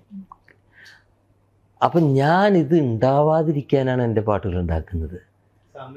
സാമ്യത എന്ന് പറഞ്ഞാൽ എവിടെയെങ്കിലൊക്കെ ഉണ്ടാവും, പക്ഷേ എങ്കിലും അതിൻ്റെ ടോട്ടൽ റെൻഡിഷൻ ശരി, അതിൻ്റെ ഓർക്കസ്ട്രേഷൻ ആയാലും ശരി, ഇതുവരെയും കേൾക്കാത്ത, അതിൽ പാടുമ്പോൾ ഉണ്ടാകുന്ന ഞങ്ങൾ സംഗതികൾ എന്ന് പറയില്ലേ, ഈ സംഗതികൾ പോലും മറ്റൊരു പാട്ടിൽ ഉള്ള സംഗതി പെട്ടെന്ന് വലിയ ആർട്ടിസ്റ്റൊക്കെ പാടുമ്പോൾ അവർ 100 പാട്ട് പാടിയിട്ടാണ് വരണേ. അപ്പോൾ അവർ ആ സംഗതി പോലെ തന്നെ അവർക്ക് വരും. അപ്പോൾ ഞാൻ പറഞ്ഞു അത് വേണ്ട, അതിനൊന്ന് ഇങ്ങനെ മാറ്റിയെന്ന് പറഞ്ഞിട്ട് ഞാൻ എൻ്റെ പാട്ടിലെ ആ സംഗതി ഉണ്ടാവാൻ പാടുള്ളൂ എന്നുള്ള പോലെ. അത് ഒരു ശ്രമമാണ്, ഒരു പരിധി വരെ അതൊക്കെ സാധിച്ചിട്ടുണ്ട്. അപ്പോൾ ഇങ്ങനെ വരുമ്പോൾ എന്തുണ്ടാവണമെന്ന് വെച്ച് കഴിഞ്ഞാൽ, ഈ പാട്ടുകൾ ജനത്തിനെ അത് പെട്ടെന്ന് മനസ്സിലാക്കാനോ അതിനൊന്നും ക്ഷമയില്ലല്ലോ. പിന്നെ വീണ്ടും അടിച്ചേൽപ്പിക്കണം. ആ അടിച്ചേൽപ്പിക്കുന്ന പണിയാണ് ഇപ്പോൾ ഈ ചാക്കോച്ചൻ ചെയ്തത്. ഇപ്പം ഞാൻ പറയാം, നിങ്ങൾക്ക് അത് ഓർമ്മയുണ്ടോയെന്ന് അറിയില്ല, മാരുതി കാർ ആദ്യം വന്നപ്പോൾ മറ്റേ ആ നീണ്ടറ്റത്ത് ഉള്ള ഒരു സോപ്പ് പെട്ടി പോലത്തെ ഒരു കാർ, അതാണ് ആദ്യം വന്നത്. Original Japanese. നമ്മളത് കണ്ടിട്ട് അതുവരെ അംബാസഡറിൻ്റെ ഇങ്ങനത്തെ ഒരു ഷേപ്പൊക്കെ കയറി ഇത് കണ്ടപ്പോൾ പെർഫോമൻസ് എല്ലാം നമ്മൾ കൊതിയായിട്ടത് കണ്ടുകൊണ്ടിരുന്നു. അവസാനം അത് ഇന്ത്യനൈസ് ആക്കി. അപ്പം എന്ത് ചെയ്തു, ഇവരിൻ്റെ ഷേപ്പ് ഒന്ന് മാറ്റിയിട്ട് ഇങ്ങനെ. അപ്പോൾ ഇറങ്ങിയ വഴിക്ക് എല്ലാവരും പറഞ്ഞിട്ടുണ്ടാവും, അയ്യേ ഇതെന്താണ് ഇതിൻ്റെ ഷേപ്പ് ഇങ്ങനെ വരും, മൂക്ക് ഇങ്ങനെ ചെരിഞ്ഞിട്ട്, അയ്യേ ആ പഴയ എന്തിനാണ് ഇവർ മാറ്റിയത്. ഇതായിരുന്നു ഞങ്ങളുടെ സംസാര വിഷയം എപ്പോഴും. സ്റ്റുഡിയോയിലേക്ക് എല്ലാവരും ഈ കാറൊക്കെ അത്യാവശ്യം സൗകര്യമുള്ളവരാണ് സ്റ്റുഡിയോയിലുള്ളത്, മ്യൂസിഷ്യൻസ്. അവർ ചിലരൊക്കെ ഇത് വാങ്ങിക്കും പുതിയത്. അപ്പോൾ പഴയ കാറും ഉണ്ട്. അപ്പോൾ ഞാൻ കണ്ട എന്ത് രസമുള്ള സാധനം മാറ്റി ഇന്ത്യക്കാർ നശിപ്പിച്ചു. കുറച്ച് കഴിഞ്ഞപ്പോഴുണ്ടല്ലോ ഈ പഴയ സാധനം കാണുമ്പോൾ ഇത് എവിടെ നിന്ന് ഈ ചപ്പട്ട വണ്ടി, ആ പുതിയതിന് എന്തൊരു അംഗീകാര ആക്സെപ്റ്റൻസാണ് കിട്ടിയത്. അത് ഇറ്റ് ടേക്സ് ടൈം. സംഗീതത്തിൻ്റെ കാര്യത്തിൽ നമുക്കങ്ങനെ ഒരു പ്രഷർ ചെയ്യാൻ ഒന്നുകിൽ പടം സപ്പോർട്ട് ചെയ്യണം, അല്ലെങ്കിൽ ആ സിറ്റുവേഷൻ. ഇത് രണ്ടും സപ്പോർട്ട് ചെയ്യാത്ത ഒരു പോപ്പുലർ ആവാതെ പോകുന്ന പടത്തിൽ ഇതേമാതിരത്തെ പാട്ടുകൾ നമ്മൾ കമ്പോസ് ചെയ്ത് നമ്മൾ ഏറ്റവും ഇഷ്ടപ്പെട്ടപ്പോൾ ചോദിച്ചിട്ട് നമ്മൾ അതായത് റെക്കോർഡ് ചെയ്യുന്ന സമയത്ത് മ്യൂസിഷ്യൻസ് എല്ലാവരും വന്നിട്ട് ഇത് ഗംഭീര, എന്താണ് അവിടെ ആ വയലിൻ, അവിടെ ആ തബല, അവിടെ എന്നൊക്കെ പറഞ്ഞ് നമ്മൾ. അപ്പോൾ അന്നൊക്കെ ഇപ്പം ഒന്നും അങ്ങനെ ചിന്തിക്കാറില്ല കേട്ടോ, ഒരിക്കലും അങ്ങനത്തെ മോഹങ്ങളില്ല. പക്ഷെ അന്നൊക്കെ അങ്ങനത്തെ മോഹങ്ങൾ ഭയങ്കരമായിരുന്നു. ഇതിങ്ങനെ കാണുമ്പോൾ നമ്മൾ ഇത് ഭയങ്കര ഹിറ്റാവും. സ്വപ്നങ്ങളാണ് നമ്മളുടെ സ്വപ്നം. ഇത് ഹിറ്റാവുന്നു, ഇതിന് മറ്റത് കിട്ടുന്നതിന് അവാർഡ് കിട്ടും, എല്ലാം ചിന്തിച്ചിട്ട് അവസാനം ഒരാളും ആ പാട്ട് ശ്രദ്ധിക്കാണ്ട് പോകും. ഇപ്പം ഞാൻ പറയാം, ഒരു പടം അത് ഹിറ്റായില്ല അന്ന്, പക്ഷേ ടി വിയിൽ വന്നിട്ട് ഭയങ്കര ഹിറ്റായി. എന്താണ് ആ പടത്തിൻ്റെ പേര്? ഒരു പ്രേതപ്പടം ഉണ്ടായിരുന്നല്ലോ, ഹൃദയം മാറ്റി വയ്ക്കുന്നത്, ആയുഷ്കാലത്തിൽ കമലും ഞാനും ഇങ്ങനെ പാട്ടൊക്കെ ചെയ്തു. അപ്പോൾ ആ സിറ്റുവേഷനിൽ കമലിൻ്റെ പാട്ട് ഭയങ്കര ഇഷ്ടമായി. കമലിൻ്റെ ഭാര്യയ്ക്കും ഭയങ്കര ഇഷ്ടമായി. കമൽ പാട്ടൊക്കെ അയച്ചു കൊടുത്തു. ഭാര്യയും പറഞ്ഞു ഭയങ്കര അഭിപ്രായം. അങ്ങനെ ഞങ്ങൾ റെക്കോർഡിങ് ഓൾമോസ്റ്റ് കഴിഞ്ഞു. പിറ്റേ ദിവസം കമൽ പോകണം. അപ്പോൾ തലേദിവസം ഞാൻ എൻ്റെ കാറിൽ വന്ന് ഭക്ഷണം കഴിക്കുന്നതിന് മുമ്പ് കുറച്ച് നേരം പാട്ട് കേൾക്കാമെന്ന് പറഞ്ഞ് എൻ്റെ കാറിൽ ഇരുന്നിട്ട് ആ പാട്ട് കേട്ടു. അപ്പോൾ കമൽ കൂട്ടത്തിൽ പറഞ്ഞു, എൻ്റെ വൈഫ് പറഞ്ഞു, ഇനി ഔസേപ്പച്ചനെ വിട്ടു വേറൊരു മ്യൂസിക് ഡയറക്ടർ നമുക്ക് വേണ്ട. അത്രയും ആ പാട്ടിനോടുള്ള ഇഷ്ടം തോന്നി. ഇത്രയൊക്കെ പറഞ്ഞു കഴിഞ്ഞാൽ ഞാൻ എന്താ ധരിക്കുക, ഈ പടം ഇറങ്ങുന്നതോടുകൂടി പാട്ട് വൻ ഹിറ്റാവെന്ന് വിചാരിച്ചു. ഒരൊറ്റ മനുഷ്യൻ ആ പാട്ട് കേട്ടിട്ടില്ല, ആർക്കും അറിഞ്ഞുകൂടാ. 10-15 കൊല്ലത്തിന് ശേഷമാണ് ഈ സാധനം കൂടി കയറി എവിടെ പോയാലും മൗനം സ്വരമായി എന്ന പാട്ടില്ലാണ്ട് എനിക്കൊരു ഗാനമേള നടത്താൻ പറ്റില്ല. അതേമാതിരി ആയിപ്പോയി. ഇറ്റ് ടേക്സ് ടൈം, ആ ഒരു കാലങ്ങൾ. അപ്പോൾ അതേമാതിരി ഇനിയും ഒരുപാട് പാട്ടുകളുണ്ട്. പെട്ടെന്ന് ചോദിച്ച ഒരു പാട്ടൊന്നും എനിക്ക് പറയാൻ പറ്റില്ല. കാരണം എന്ന് വെച്ച് കഴിഞ്ഞാൽ നിങ്ങളും കേൾക്കാത്ത പാട്ടുകളാണ്. ഞാനത് ഓരോ സമയത്ത് ഇങ്ങനെ ആലോചിച്ച് വരുമ്പോൾ ഈ പാട്ടിനെ കുറിച്ച് പറയാൻ എന്തൊരു നല്ല പാട്ടാണ്. അത് വെറുതെ ഇരിക്കുമ്പോൾ ചിന്ത വരും. ഇപ്പം ചോദിക്കുമ്പോൾ ഏത് പാട്ടാണ് അങ്ങനത്തെ പാട്ടുകളെന്ന് എനിക്ക് പറയാൻ പറ്റുന്നില്ല. കാരണം ഇപ്പം മുഴുവനായിട്ട് നമുക്ക് പറയാനും പറ്റില്ല. കാരണം ഇതൊക്കെ പിന്നീട് ഹിറ്റാവാനും ചാൻസസ് ആർ ദെയർ. ഇന്നത്തെ കാലത്ത് ഈ യൂട്യൂബൊക്കെ വന്നതുകൊണ്ട് ഒരുപാട് പാട്ടുകൾ അങ്ങനെ വന്നിട്ട് ഹിറ്റാവുന്നുണ്ട്. സിനിമയുടെ ജയപരാജയം ഒരു ഘടകം തന്നെയാണ്. ഭയങ്കരം, ഒരു ഘടകമല്ല, 100% അതാണ്. സിനിമ ജയിച്ചു കഴിഞ്ഞാൽ ഏത് പൊട്ടപ്പാട്ട് വരെ ഹിറ്റാവും, ടോപ്പാവും, ടോപ്പാവും. ഈ ഏറ്റവും കംഫർട്ടബിൾ ആയിട്ടുള്ള തോന്നിയിട്ടുള്ള രാഗങ്ങൾ അങ്ങനെയൊന്നുമില്ല. അതൊരു തെറ്റായ ധാരണയാണ്. രാഗം എന്ന് പറയുന്നത് സിനിമയിൽ രാഗാധിഷ്ഠിതമായിട്ട് നമ്മൾ പാട്ടുകൾ ഉണ്ടാക്കുന്നില്ല എന്നുള്ളതാണ് സത്യം. വല്ല പാട്ടുകളും ചിലപ്പോൾ ഒരു രാഗത്തിൽ ഉണ്ടാക്കണം എന്ന് പറഞ്ഞിട്ട്, രാഗമല്ലല്ലോ, ഒരു സീൻ, ഒരു സിറ്റുവേഷൻ, അതിൽ വരുന്ന വരികൾ, ആ വരികൾക്ക് എന്ത് രാഗം വേണമെന്നുള്ളതല്ല, ആ വരികൾക്ക് എന്ത് ഭാവം കൊടുക്കണം എന്നുള്ളതാണ് നമ്മളുടെ ആവശ്യം. അപ്പോൾ ഒരു നമ്മൾ കൊടുക്കുന്ന ഈണങ്ങൾക്ക് ഓരോ രാഗങ്ങളുടെ ഛായ ഉണ്ടാവും. എല്ലാ നോട്ടിനും എത്രയോ 10,000-കണക്കിന് 30,000-കണക്കിന് രാഗങ്ങളുണ്ട്. അപ്പോൾ ഇതിൽ ഏതെങ്കിലും ഒരു രാഗത്തിൽ കൂടെ കടന്നു പോകുന്നുണ്ടാവും. പിന്നെ ഇന്ന രാഗത്തിൽ വേണമെന്ന് പറഞ്ഞിട്ട് ചെയ്ത പാട്ടുകളും ഉണ്ട്. അത് വളരെ റെയറായിട്ട്. പണ്ട് കാലത്തൊക്കെ ഈ ദക്ഷിണാമൂർത്തിയൊക്കെ സ്വാമി ചെയ്യുമ്പോൾ അന്ന് എങ്ങനെയാണെന്ന് വെച്ച് കഴിഞ്ഞാൽ ലിറിക്സ് ആണല്ലോ ആദ്യം വരുന്നത്. ലിറിക്സ് എഴുതുമ്പോൾ സ്വാമി ട്യൂൺ ചെയ്യും. അപ്പോൾ ട്യൂൺ ചെയ്യുന്ന നേരത്ത് കൊള്ളാം. അപ്പോൾ ചിലർക്കറിയാം, സ്വാമി അതൊന്ന് സിന്ധു ഭൈരവിയിൽ പിടിക്കും സ്വാമി. ഒരാളാവാൻ വേണ്ടിയിട്ട് കുറച്ച് ഒരു രാഗത്തിൻ്റെ പേരൊക്കെ അറിയുള്ളൂ ആ പ്രൊഡ്യൂസറിന്. അത് പറയും സിന്ധു ഭൈരവിയിൽ വേണം എന്ന് പറഞ്ഞിട്ട് സ്വാമി അപ്പോൾ സിന്ധു ഭൈരവിയിൽ പാടുമ്പോൾ സിന്ധു ഭൈരവി കണ്ടോ എന്താ രസം. അപ്പോൾ സ്വാമി പറയും അതെ ഇതല്ല സിന്ധു ഭൈരവി, ആദ്യം പാടിയില്ലേ അത് സിന്ധു ഭൈരവി ആയിരുന്നു. അങ്ങനെയൊക്കെ ചില തമാശകൾ ഉണ്ടായിട്ടുണ്ട്. ഇതൊക്കെ സ്വാമി ഭയങ്കര കോമഡി ചെയ്യുന്ന ആളാണ് മ്യൂസിക്കിൽ. അപ്പം ഞാൻ പറഞ്ഞ അത് സ്വാമി ചിലപ്പോൾ ഓരോ രാഗങ്ങൾ, കാരണം അവർക്ക് രാഗത്തിലൂടെയാണ് അവർ സംഗീതത്തിലേക്ക് വന്നിരിക്കുന്നത്. അപ്പോൾ രാഗാധിഷ്ഠിതമായിട്ട് എളുപ്പം വന്ന് വരികളാവുമ്പോൾ ഏതെങ്കിലും ഒരു രാഗം പിടിക്കുമ്പോൾ പെട്ടെന്ന് നമുക്ക് ഈസിയാണ്, വളരെ ഈസിയാണ് ആ രാഗത്തിലുള്ള നോട്ട്സ് വെച്ചിട്ട് അങ്ങോട്ട് കമ്പോസ് ചെയ്ത് കഴിഞ്ഞാൽ. പക്ഷേ ദേവരാജ മാഷ് ഒരുപാട് രാഗങ്ങൾ ദേവരാജ മാഷിലൊക്കെ വരും, മോഹനം ഒരുപാട് ചെയ്യുന്നുണ്ട്, കല്യാണി ചെയ്യും. പക്ഷെ അതെന്നൊക്കെ പറഞ്ഞു കഴിഞ്ഞാൽ അത് കല്യാണി മോഹനത്തിന് വേണ്ടിയിരുന്നല്ല മാഷ് ചെയ്യുന്നത്. ഒരു ലിറിക്ക് കിട്ടുമ്പോൾ അതിനെന്ത് വേണം, ഈത അതെന്തിരാക ഇവിടെ വരൂ ഈ യുഗസംക്രമ രീതികളിൽ പരിണാമ, അതായത് ആ വരിക്കൊരു ഭാവം ഉണ്ടാവുന്നു, അതിലൂടെ ഒരു പുതിയ രാഗം ഉണ്ടാവുകയാണ് ചെയ്യുന്നത്.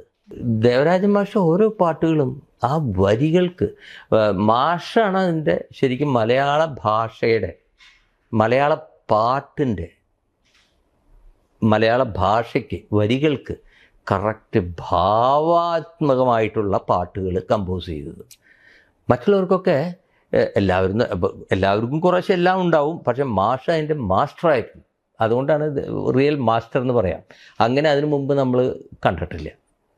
ഒക്കെ പഴയ ഈണങ്ങളിൽ വെച്ചിട്ടല്ലേ പാട്ടുകൾ അന്ന് കാലത്ത് കേട്ടിരുന്നത് അല്ലേ? ഹിന്ദി പാട്ട്, തമിഴ് പാട്ടിൻ്റെ ഈണത്തിൽ ഏമ എന്ന മട്ട് അല്ലേ പാട്ട് പാടി. അവിടെയാണ് മാസ്റ്റർ ഡിസ്കവറിയാണത്. ഓരോ പാട്ടിനും അതിൻ്റെ വരികൾക്കനുസരിച്ച് മലയാളത്തിൻ്റെ ഭാവം എന്താണ് നമ്മൾ പഠിച്ചത്, ഭാവം മലയാളത്തിൻ്റെ പഠിക്കുന്നത് തന്നെ മാസ്റ്റർ പാട്ടുകളിലൂടെയാണ്. അതൊരു വല്ലാത്ത ഒരു സിദ്ധിയാണ്. അപ്പോൾ രാഗം എന്ന് പറഞ്ഞിട്ടുണ്ടാക്കുന്നതല്ല, പിന്നെ ഒരു രാഗത്തിന് വേണ്ടി അധിഷ്ഠിതമായി ചെയ്ത ഒരു പാട്ടിന് എനിക്ക് നാഷണൽ അവാർഡ് വരെ കിട്ടി, ശുഭവന്തൂരാളി രാഗം എന്ന് വിചാരിച്ചാൽ അത് എൻ്റെ ഒരു ഫേവറേറ്റ്, എല്ലാ രാഗവും ഫേവറേറ്റാണ്, അതിലൊരു പ്രത്യേക ഫേവറേറ്റാണ് ശുഭവന്തൂരാളി. അതുകൊണ്ട് ആ പടത്തിന് അത് വേണം. കാരണം ആ രാഗഭാവത്തിലെ ഒരു ഫീലുണ്ട്, ഡീപ്പ് എന്താ പറയുക, ഭയങ്കര പെയിൻഫുള്ളായിട്ടുള്ള ഒരു ഡീപ്പായിട്ടുള്ള ഒരു, ഒരേ കടൽ എന്ന് പറയുമ്പോൾ തന്നെ അറിയാമല്ലോ, ഒരേ കടലിൻ്റെ പോലെയുള്ള ആഴത്തിലുള്ള വികാരം രണ്ടുപേർക്കും ഉണ്ടെന്നാണ് അതിൽ ഇദ്ദേഹം കാണിക്കുന്നത്. അപ്പോൾ അതിന് ഡയറക്ടറിന് കുറച്ച് സംഗീതജ്ഞാനമുണ്ട്, ശ്യാമപ്രസാദിന്. അപ്പോൾ അദ്ദേഹം ഈ ശുഭവന്തൂരാളി രാഗത്തിലുള്ള പാട്ടുകളൊക്കെ പുള്ളി കേട്ടിട്ട് ആ പാട്ടുകളൊക്കെ ഈ സിറ്റുവേഷൻ, ഈ പടത്തിന് മാച്ചിങ് ആണെന്ന് പുള്ളി കണ്ടുപിടിച്ചിട്ടുണ്ട്. അതുകൊണ്ടാണ് അത് ഏതാരാകുന്നും പുള്ളി കണ്ടുപിടിച്ചിട്ടുണ്ട്. അതുകൊണ്ടാണ് എൻ്റെ അടുത്ത് പറഞ്ഞ ഫസ്റ്റ് ഡേ കാണുമ്പോൾ തന്നെ മീറ്റിൽ നമുക്ക് ശുഭവന്തൂരാളി രാഗത്തിൽ പാട്ട് വേണമെന്ന് പറഞ്ഞു. അങ്ങനെ വേറെ ആരും അത് പറഞ്ഞിട്ടില്ല. ഒരു സിറ്റുവേഷൻ പറയും, അതിന് ട്യൂൺ ഉണ്ടാക്കുന്നു, അല്ലെങ്കിൽ വരികൾ തരുന്നു, ആ വരിക്ക് ആ വരി എങ്ങനെ പറഞ്ഞാലാണ് നന്നാവുക എന്നുള്ളതാണ് അവിടുത്തെ ആ രാഗം വരുന്നത്. അല്ലാണ്ട് അത് രാഗത്തിന് വേണ്ടിയിട്ട് സിനിമ പാട്ട് ചെയ്യുന്നില്ല. ഇപ്പോൾ പണ്ട് കാലത്തൊക്കെ അവരതന്നെയല്ലേ ചെയ്തിരുന്നത്. ത്യാഗരാജസ്വാമി എന്താ ചെയ്തിരുന്നത്? ഒരു ഈണത്തിന് വരികൾ എഴുതിയതല്ല. എന്തരോ മഹാനുഭാവു എന്ന് പാടിയത് എന്തുകൊണ്ടാണ്? ആ വരിക്കനുസരിച്ചിട്ടൊരു ഈണം വരികയാണ്, അതൊരു രാഗത്തിൽ വരികയാണ്. മനസ്സിലായോ? അപ്പം അങ്ങനെ പ്രത്യേകിച്ച് ഇഷ്ടപ്പെട്ട രാഗം എന്നൊന്നും പറയാൻ അങ്ങനെയൊന്നുമില്ല. എൻ്റെ ഗുരുനാഥന് ഇഷ്ടപ്പെട്ട രാഗങ്ങളുണ്ട് കേട്ടോ. എൻ്റെ ഗുരുനാഥൻ മീൻസ് എൻ്റെ സിനിമയിലേക്ക് എൻ്റെ തലതൊട്ടപ്പൻ, അതായത് ഭരതേട്ടൻ. അദ്ദേഹത്തിന് ഈ ഹിന്ദോളം, ശുദ്ധസന്യാസി, മോഹനം, ആരബി, ശുദ്ധസാവേരി, ഇതെല്ലാം ഭയങ്കര ഇതെല്ലാം ഭയങ്കര ഇഷ്ടമാണ്. ഇതിലൊക്കെ 5 നോട്ടുകളേ ഉള്ളൂ, 5 സ്വരങ്ങളേ ഉള്ളൂ. ഇത്തരം പാട്ടുകൾ അതിന് നേച്ചുറായിട്ട് ഭയങ്കര ബ്ലെൻഡാണ് ആ രാഗങ്ങൾക്ക്. അങ്ങനത്തെ എന്തോ അതിന് അങ്ങനെയാണ് ആ രാഗങ്ങൾ ഉണ്ടായിട്ടുള്ളത്. മോഹനം കേട്ട് കഴിഞ്ഞാൽ നമുക്ക് എന്തൊരു ഫീലാണല്ലേ. അപ്പോൾ പ്രകൃതി. അപ്പോൾ അത് ഭരതേട്ടന് അങ്ങനെ രാഗങ്ങളൊക്കെ ഇത്തിരി ഇതുണ്ട്. ഭരതേട്ടൻ രാഗങ്ങൾ പറയും നമുക്ക് ഇപ്പോൾ എൻ്റെ പൊടുമുറി കല്യാണം പറഞ്ഞപ്പോൾ ഭരതേട്ടൻ ആദ്യം പറഞ്ഞു നീ ആ അരബി ഒന്ന് പാടിയൻ. അപ്പോൾ സാരി മഗരീസ ഞാൻ പാടിയപ്പോൾ നീ ഇപ്പോൾ പാടിയില്ലേ സാരി മപദസ എന്ന് പാടും. ഇപ്പോൾ നീ പുടമുറി കല്യാണം എന്നുള്ളത് അതിലൊന്ന് പാടിയൻ. അപ്പം ഞാൻ പുടമുറിക്കൽ കഴിഞ്ഞു. അപ്പോൾ ബാക്കി ആർക്കാ? അല്ല അത്രയല്ലേ ഉള്ളൂ. സാരി മപദസ ബാക്കിയുള്ള ഉണ്ടാക്കുക അതിനനുസരിച്ചിട്ട്. അതിനല്ലേ എന്നോട് പറഞ്ഞാൽ തന്നെ ചെയ്യാം. അപ്പം ഞാൻ പറഞ്ഞു പുടമുറി കല്യാണം അതേ രാത്രിയിലോ അങ്ങനെയാണ് പാട്ട് കമ്പോസ് ചെയ്യുക. മനസ്സിലായി? എനിക്കത് അന്ന് അറിയില്ലല്ലോ. പുള്ളിയാണ് ഈ ലിറിക്സിനെ എങ്ങനെ ട്യൂൺ ചെയ്യാം എന്ന് പഠിപ്പിച്ച ഒരു വ്യക്തി കൂടിയാണ് ഭരതേട്ടൻ. അദ്ദേഹത്തിന് ഭയങ്കര എക്സ്പീരിയൻസ് അല്ലേ പഴയ കാലത്ത് തൊട്ടുള്ള ആൾക്കാരുടെ കൂടെ. ലിറിസിസ്റ്റുകളായിട്ടുള്ള ബന്ധം എന്ന് പറയാമോ? ഈ ലിറിക്സ് ട്യൂൺ ഇട്ടിട്ട് ലിറിക്സ് എഴുതുന്നതാണോ? അതൊന്നും കൂടി ഒന്ന് എക്സ്പ്ലെയിൻ ചെയ്യാം. ട്യൂൺ ഇട്ടിട്ട് ലിറിക്സ് എഴുതുന്നതും ലിറിക്സ് ഇട്ടിട്ട് ട്യൂൺ ചെയ്യുന്നതും രണ്ടും എൻ്റെ അടുത്ത് പേഴ്സണലി ചോദിച്ചു കഴിഞ്ഞാൽ ഇഷ്ടവും സൗകര്യവും ലിറിക്സ് ഇട്ടിട്ട് ട്യൂൺ ചെയ്യുന്നതാണ്. കാരണം ലിറിക്സിലെ എന്താണ് ഭാവം, എന്താണ് ഇതൊരു കമ്മ്യൂണിക്കേഷൻ അല്ലേ, ഒരു ആശയവിനിമയം നടത്തുകയാണ് പാട്ടിലൂടെ. അല്ലാണ്ട് വെറുതെ സ്വരം പാടിയാൽ പോരല്ലോ, വരികൾ വേണ്ടേ. അപ്പം എന്ത് പറയണം? വരികളെ വളച്ചൊടയ്ക്കാൻ ലിമിറ്റേഷൻസ് വരികളെ നമുക്ക് എങ്ങനെ വേണമെങ്കിൽ വളച്ചൊടിക്കാം. പക്ഷേ ഒരു ട്യൂണിൻ്റെ ഉള്ളിൽ, അതായത് എങ്ങനെയാണ് പറയുക, അതിന് ചെരുപ്പിനനുസരിച്ച് കാലുണ്ടാക്കാൻ പറ്റില്ല എന്ന് പറയില്ലേ. കാലിനനുസരിച്ച് ചെരുപ്പുണ്ടാക്കാം, പക്ഷേ ചെരുപ്പിനനുസരിച്ച് കാലുണ്ടാക്കണമെന്ന് പറഞ്ഞാൽ കാലൊക്കെ ചെത്തി മുറിച്ചിട്ട് ഒരു ചെരുപ്പിൽ ഷൂവിൻ്റെ ഉള്ളിടേണ്ടി വരും എന്ന് പറഞ്ഞ പോലെ ലിറിക്സ് ആദ്യം ഉണ്ടെങ്കിൽ അവിടെ 75% പണി കഴിഞ്ഞു. ദേവരാജ മാഷ് പറയാറുണ്ടല്ലോ, കുട്ടൻ അതായത് വയലാർ തരുന്ന ലിറിക്സിനെ ഞാൻ വെറുതെ തൊട്ടുതലോടുന്നേ ഉള്ളൂ, അതിലെല്ലാം ഉണ്ടെന്ന്. അതിൻ്റെ ഭാവമൊക്കെ ആ വരികളിലുണ്ട്. ആ ഭാവത്തിനെ ഒന്ന് പുള്ളി കണ്ടുപിടിച്ചിട്ടൊന്ന് ചെറുതായിട്ടൊന്ന് ഇത് ചെയ്താൽ മതി. അപ്പോൾ പക്ഷേ നമുക്കുണ്ടായിട്ടുള്ളതോ എന്തൊരു മഹാ അത്ഭുതങ്ങളായിട്ടുള്ള സോങ്സാണ് നമുക്ക് അദ്ദേഹം ചെയ്തിരിക്കുന്നത്. അന്ന് കാലത്ത് അല്ലേ എന്തു പാട്ടുകൾ, എന്ത് വെറൈറ്റി സോങ്സ് ചെയ്തിരിക്കുന്നത്, അതൊക്കെ വരികളിൽ ചെയ്തിട്ടുള്ളതാണ്. അപ്പോൾ എന്താണെന്ന് വെച്ച് കഴിഞ്ഞാൽ പാട്ട് കേൾക്കുമ്പോൾ നമ്മളെല്ലാവരും പറയും നല്ല ട്യൂൺ എന്ന് പറയും. ഈ നല്ല ട്യൂൺ എന്ന് പറയുന്നതിനും അതിൻ്റെ പിന്നിൽ വരികളുടെ ശക്തിയാണ്. ഇത് മനസ്സിലാക്കുന്നില്ലല്ലോ. ഇപ്പം ഞാൻ ഒരു വേദിയിൽ ഞാനുള്ള കാര്യം പറഞ്ഞു. ഈ അയാളും ഞാനും തമ്മിൽ റിലീസായ സമയത്ത് പിന്നെ ഒരുപാട് കാലങ്ങളിൽ സ്റ്റേജിൽ അഴലിൻ്റെ ആഴങ്ങൾ മറ്റെന്തൊക്കെ ഞാൻ പറഞ്ഞു അഴലിൻ്റെ ആഴങ്ങളിലത്തെ പാട്ട് അത് എൻ്റേന്ന് മാത്രം നിങ്ങൾ പറയരുത്. എൻ്റെ ഈണത്തിനേക്കാൾ മനോഹരമായിട്ടുള്ള വരികൾ അതിലുണ്ട്. ആ വരികളുള്ളത് കൊണ്ടാണ് ആ ഈണം നിങ്ങൾക്ക് മനസ്സിലാകുന്നത്. വെറുതെ ടരരാര ടാരാറ്റി ടര ടാരരാ ടാരരാരാരിരി ടാറ്റീരരാ. ഇതിപ്പോൾ നിങ്ങൾ പാട്ട് കേട്ടോണ്ട് നിങ്ങൾക്ക് ആ പാട്ട് ഓടുന്നുണ്ട്. അല്ലെങ്കിൽ നിങ്ങളിത് കേട്ട് കഴിഞ്ഞ് ഇതെന്ത് ഇയാളിത് പാടുന്നത് ടരരാരിരി വേറെ വല്ല പാട്ട് പാടുമോ? ഇതാണ് പാട്ട്. ഇത് ടരരാരിരേ എന്ന് പറഞ്ഞല്ലേ. അപ്പം അതേ സമയത്ത് അഴലിൻ്റെ ആഴങ്ങളിൽ അവൾ മാഞ്ഞു പോയി, എന്തൊരു വ്യത്യാസമാണ്. അപ്പോൾ അതിന് ഇമ്പോർട്ടൻസ് ഇല്ലേ? ലിറിക്സിനല്ലേ ഇമ്പോർട്ടൻസ്. ഈണം അതിൻ്റെ കൂടെ നിൽക്കുന്നു. പിന്നെ എന്താണെന്ന് വെച്ച് കഴിഞ്ഞാൽ ഇതിൽ കൂടുതൽ ഒരു പക്ഷേ പ്രശസ്തിയോ അല്ലെങ്കിൽ മറ്റ് വിധത്തിൽ ഒരുപാട് റെക്കഗ്നിഷൻസ് കിട്ടുന്നത് ചിലപ്പോൾ മ്യൂസിക് ഡയറക്ടേഴ്സിനായിരിക്കാം. കാരണം അത് അർഹതപ്പെട്ട തന്നെയാണെന്ന് ഞാൻ പറയും. കാരണം ലിറിക്സിസ്റ്റ് ഒരു പാട്ട് എഴുതുന്നത് മാക്സിമം ഒരു ദിവസം 2 ദിവസം കൊണ്ട് ലിറിക്സ് എഴുതി തന്നു. പിന്നെ അവർക്ക് അതുമായിട്ട് നോർമൽ കേസിൽ യാതൊരു ബന്ധവുമില്ല. ഈ മ്യൂസിക് ഡയറക്ടർ അത് മിനിമം 1-2 മാസം അതിൻ്റെ പുറകിൽ അധ്വാനിക്കണം. എന്നിട്ടാണ് ഇത് പാട്ടാവുന്നത്. അത് ട്യൂൺ ചെയ്ത് അത് റെക്കോർഡ് ചെയ്ത് പാട്ടുകാരെ സെലക്ട് ചെയ്ത് പാട്ടുകാരെ കൊണ്ട് പാടിച്ചിട്ട് പാട്ടുകാരെ കൊണ്ടൊക്കെ പാടിക്കാന്ന് പറഞ്ഞാൽ വലിയൊരു കടമ്പയാണത്. നമ്മൾ വിചാരിച്ച പോലെ അത് പ്രത്യേകിച്ചും പുതിയ ഗായകരെയൊക്കെ പാടിപ്പിക്കുമ്പോൾ നമുക്ക് ഒരുപാട് ശ്രമങ്ങളുണ്ട്. പിന്നെ അതിന് ഓർക്കസ്ട്രേഷൻ ചെയ്ത് പിന്നെ അതിനെ ബ്യൂട്ടിഫൈ ചെയ്ത് ഓർക്കസ്ട്രേഷൻ ചെയ്ത് റെക്കോർഡിങ് മിക്സ് ചെയ്ത് മാസ്റ്റർ ചെയ്ത് വരുമ്പോൾ 1 മാസമോ 2 മാസമൊക്കെ ഒരു പാട്ട്. 1 മാസമൊക്കെ ഞാൻ എടുക്കുന്നുണ്ട്. ഇന്നത്തെ കാലത്ത് 1 വർഷമൊക്കെ എടുക്കുന്ന ആൾക്കാരുണ്ട് ഒരു പാട്ടിൻ്റെ പുറകിൽ. പക്ഷെ കൈതപ്രത്തിനും ഗിരീഷ് പുത്തഞ്ചേരിക്കും ഭയങ്കര huge fan base. They are outstanding. അത് മാത്രമല്ല, ഗിരീഷ് പുത്തഞ്ചേരി കൈതപ്പുറം എന്ന് പറഞ്ഞു കഴിഞ്ഞാൽ കൈതപ്പുറം എങ്ങനെയാ ഫാൻ അല്ല കൈതപ്പുറം എങ്ങനെയാണ് ആയെന്നറിയോ?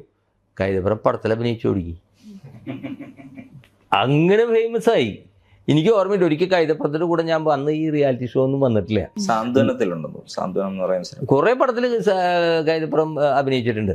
അന്ന് കൈതപ്പുറത്തിൻ്റെ കൂടെ ഏതൊരു ഈ റിയാലിറ്റി ഷോ ഒക്കെ വരുന്നതിന് മുമ്പ് ഞാൻ ഏതൊരു യാത്ര പോകുമ്പോൾ കൈതപ്പുറത്തിനെ കണ്ട എല്ലാവരും ഭയങ്കര സ്തുതിയും ആരാധനയും. ഞാനിപ്പുറത്തിരിക്കുന്ന എന്നെ ആരും മനസ്സിലായിട്ടില്ല.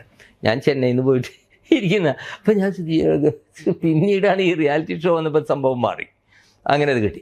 പക്ഷെ കൈതപ്പുറത്തിന് മാത്രമല്ല, ഗിരീഷ് പുത്തഞ്ചേരിയൊക്കെ അവരെന്നൊക്കെ പറഞ്ഞു കഴിഞ്ഞാൽ പകരം വയ്ക്കാനില്ലാത്ത പോലെയുള്ള ഒരിതും, പിന്നെ ഒരുപാട് ഇൻ്റർവ്യൂസും കാര്യങ്ങളും ഒക്കെ അവരുടെ ഒരുപാട് വരുന്നുണ്ടല്ലോ യൂട്യൂബിൽ, പണ്ടത്തെ പോലെയല്ലല്ലോ. അപ്പം അതുകൊണ്ട് ആ ഒരു റെക്കഗ്നിഷൻ എന്ന് വെച്ച് കഴിഞ്ഞ് കഴിഞ്ഞാൽ ഒരു സിനിമാ തിയേറ്ററിൽ പോയാൽ കൈതപ്പുറത്തിന് മനസ്സിലാവും, ഗിരീഷ് പുത്തഞ്ചേരിനെ മനസ്സിലാവില്ല. അവിടെയാണ് ഗിരീഷ് പുത്തഞ്ചേരിനെ ആരാധിക്കുന്നുണ്ട്. പക്ഷേ ഗിരീഷ് പുത്തഞ്ചേരിനെ ഫിസിക്കലി കണ്ടു കഴിഞ്ഞാൽ ഒരു പബ്ലിക് പ്ലേസിൽ പോയി കഴിഞ്ഞാൽ ആ ഗിരീഷ് പുത്തഞ്ചേരി വരുന്നു, അങ്ങനെ ആരും പറയില്ല. കൈതപ്പുറം പോയാൽ പറയും. അദ്ദേഹം സിനിമയിൽ അഭിനയിച്ചിട്ടുണ്ട്, പിന്നെ ഒരുപാട് കച്ചേരികൾ ചെയ്ത്, പിന്നെ അങ്ങനെ വേറൊരു തലത്തിൽ ചെയ്തിട്ടുള്ളത് കൊണ്ട് അദ്ദേഹം മ്യൂസിക്കും ചെയ്തിട്ടുണ്ടല്ലോ.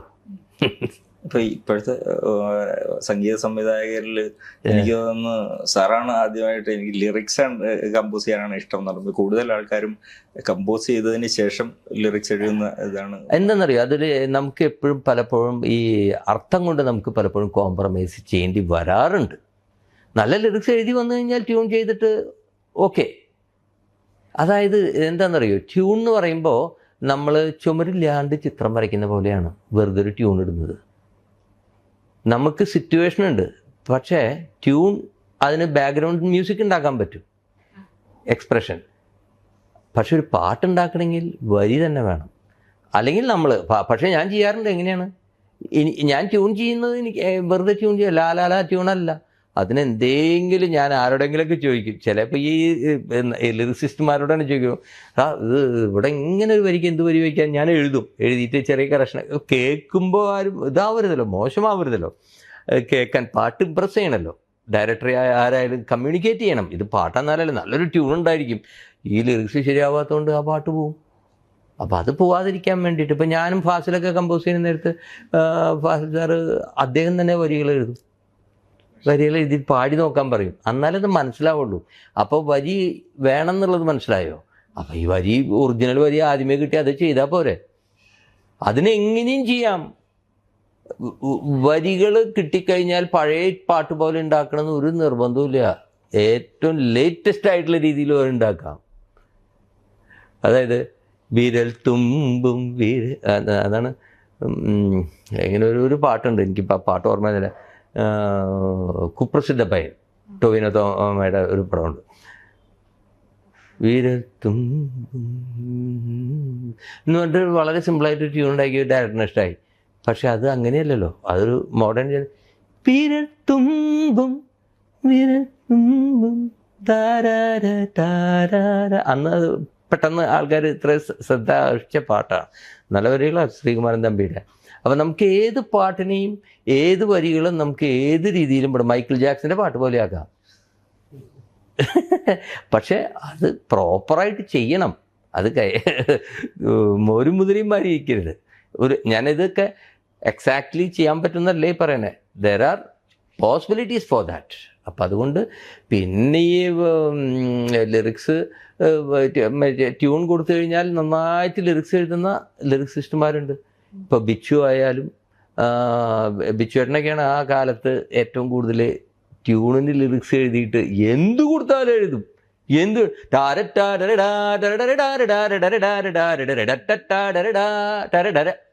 ഇത് വഴി എഴുതാൻ പറഞ്ഞു കഴിഞ്ഞാൽ സാറാണെങ്കിൽ എന്നെ കല്ലെടുത്ത് എറിയും.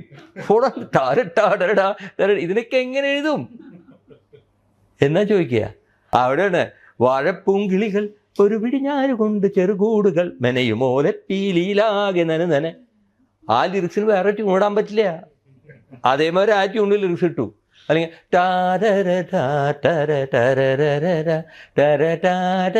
കമൽ പറഞ്ഞു നടക്കുന്ന പോലെ ഒരു സിറ്റുവേഷനാണ്. कोई जब तारे रे रे तारे रे रे रे तारा री री री री ടി താരേ രി രി രി. ഇതേപോലെ താളത്തിൽ ഈ ഒരു നടക്കുന്ന ഒരു ഫീലാണ് പാട്ടിന് വേണ്ടത്. പറഞ്ഞ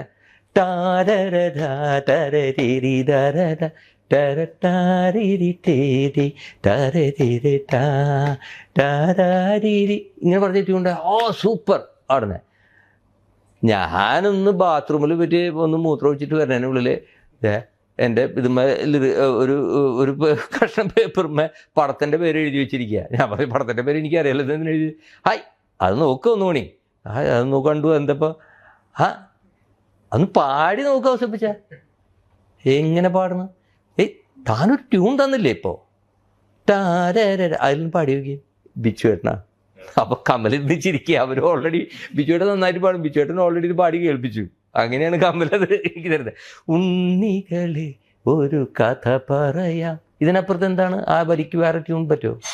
പുല്ലാങ്കുഴലിൻ കഥ പറയാം പുൽമേട്ടിലോ. കണ്ട താരാരീര എന്ന് പറയുമ്പോൾ അതായത് ഞാൻ ട്യൂൺ മുകളിലേക്ക് പോയി, താരാരാ പുള്ളി മേളിലേക്ക് പോയി, പുൽമേട്ടിലോ പൂങ്കാട്ടിലോ. അത് സമതലത്തിൽ നിന്നു. പിന്നെ എങ്ങോ എങ്ങോ എങ്ങോ നല്ലത് എങ്ങോ പിറന്നു പണ്ടിളം മുളങ്കൂട്ടിൽ എന്ന് പറയാൻ പറ്റില്ലോ. അതാ ഇതിനനുസരിച്ച് എങ്ങോ പിറന്നു പണ്ടിളം മുളം കൂട്ടിൽ. അപ്പം അതെന്താണ്? ലിറിക്സാണോ ട്യൂണാണോ? അത് ട്യൂണിൻ്റെ ലിറിക്സ് എഴുതിയതാണ്. അങ്ങനെ എഴുതുന്നവരുണ്ട്.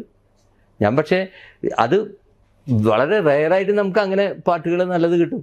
എൻ്റെ മാത്രമല്ല മറ്റുള്ളവരെയും പാട്ടുകൾ, ചില പാട്ടുകളൊക്കെ ഈണത്തിനനുസരിച്ചിട്ട് ലിറിക്സ് എഴുതിയിട്ട് മനോഹര പാട്ടുകൾ ഉണ്ടായിട്ടുണ്ട്. ഒരേ കടലിന് നാഷണൽ അവാർഡ് കിട്ടിയ അതിൻ്റെ ആ ഒരു ഇതൊന്നും. ഒരേ കടലിന് നാഷണൽ അവാർഡ് കിട്ടിയത് ഞാൻ ആ പാട്ട് എൻ്റെ അടുത്ത് ഒരേ രാഗത്തിൽ ചെയ്യണമെന്ന് പറഞ്ഞു. അതൊക്കെ ഞാൻ പറഞ്ഞിട്ടുള്ളതാണ്. പെട്ടെന്ന് ഞാൻ ഒരേ പാട്ടിൽ പിന്നീട് പുള്ളി പറഞ്ഞു ഒരു പാട്ടല്ല 2 പാട്ട് വേണമെന്ന് പറഞ്ഞു. പിന്നെ അവസാനം പുള്ളി പുറപ്പെടുന്നതിൻ്റെ തലേ ദിവസം കമ്പോസിങ്ങിന് വരികയാണ് മദ്രാസിലേക്ക് ചാമ്പൃത. അതെ 5 പാട്ട് വേണ്ടി വരും. ഒരേ രാഗത്തിൽ 5 പാട്ട് തേപ്പെട്ട പോവും. അല്ലെങ്കിൽ തന്നെ ആ രാഗത്തിനൊരു കുഴപ്പമുണ്ട്. ആ രാഗത്തിൽ നമ്മൾ എന്ത് മൊഴിയാലും വേറെ പാട്ട് ഓർമ്മ വരും. കാരണം ഒരു പ്രത്യേക സാരിഗ പദനി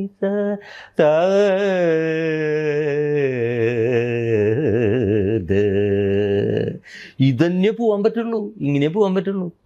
ആ രാഗത്തിൽ പോയി കഴിഞ്ഞ് കഴിഞ്ഞാൽ ഒരേ ചായ വരും.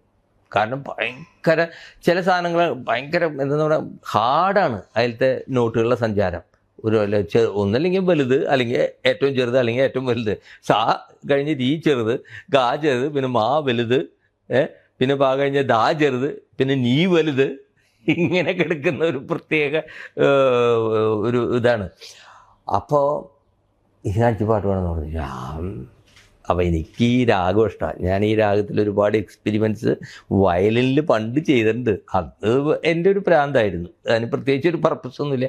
വെറുതെ ഒരു എക്സ്പെരിമെൻറ്റ് വെറുതെ നോക്കിയാണ്. ഒരേ രാഗത്തിൽ നിന്നിട്ട് തന്നെ ഒരുപാട് രാഗങ്ങൾ സരിഗമ പദനി സനിത പമഗരി സര സരിഗ പദ സര പഗരി സ സഗമ പനി സനി പമഗ സ സരിമ പദ സദ പമരി സ. ഇതൊക്കെ വേറെ രാഗങ്ങളല്ല, അതേ സ്വരം തന്നെയാണ്, അതിലത്തെ സ്വരമാണ്. പക്ഷേ എല്ലാം വ്യത്യസ്ത രാഗങ്ങളായിട്ട് തോന്നിയില്ലേ? അതാണ് അതിലത്തെ ടെക്നിക്ക്. അത് ഞാൻ വയലിനിൽ വായിക്കാൻ എളുപ്പം, പാടാൻ ഇത്തിരി ബുദ്ധിമുട്ടുണ്ട്. സ്വരത്തിൽ വേറെ സ്വരങ്ങൾ മാറി മാറിപ്പോൾ. അപ്പോൾ ഇത് ഞാൻ വെറുതെ ഒന്ന് പരീക്ഷിക്കാമെന്ന് വിചാരിച്ചതാണ്. ഞാൻ പറഞ്ഞ you work hard, it will pay you back. ഞാൻ അന്ന് വയലിനിൽ വായിച്ചത് കൊണ്ടാണ് എനിക്കിതിങ്ങനെ ചെയ്യാമെന്നുള്ളൊരു, അല്ലാണ്ട് ഒരുപാട് കഴിവുള്ള ആൾക്കാരുണ്ട്, അവരൊക്കെ ഇതൊക്കെ എപ്പോഴോ ചിന്തിച്ചിട്ടുണ്ടാവും. പക്ഷേ എന്നെ സംബന്ധിച്ചിടത്തോളം എൻ്റെ പരിമിതമായിട്ടുള്ള അറിവ് വെച്ചിട്ട് ഈ പ്രാക്ടീസ് ചെയ്ത, ഈ വയലിനിൽ വായിച്ച് ഞാൻ എക്സ്പീരിയൻസ് ചെയ്ത സാധനമാണ് എന്നെ സൂത്രവഴിയിൽ ഇത് ഇങ്ങനെ കണ്ടുപിടിക്കാൻ പറ്റിയത്. ഇങ്ങനൊരു പുതിയ പുതുമ ഇതിലെങ്ങനെ കൊണ്ടുവരാമെന്നുള്ളത്.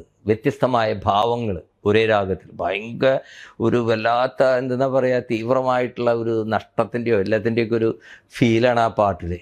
ആ രാഗം പാടിയതിന് ബോംബെ ജയശ്രീ പറഞ്ഞു, ഈ രാഗം ഒരു ഭർഷണം പിടിച്ച രാഗമാണ്.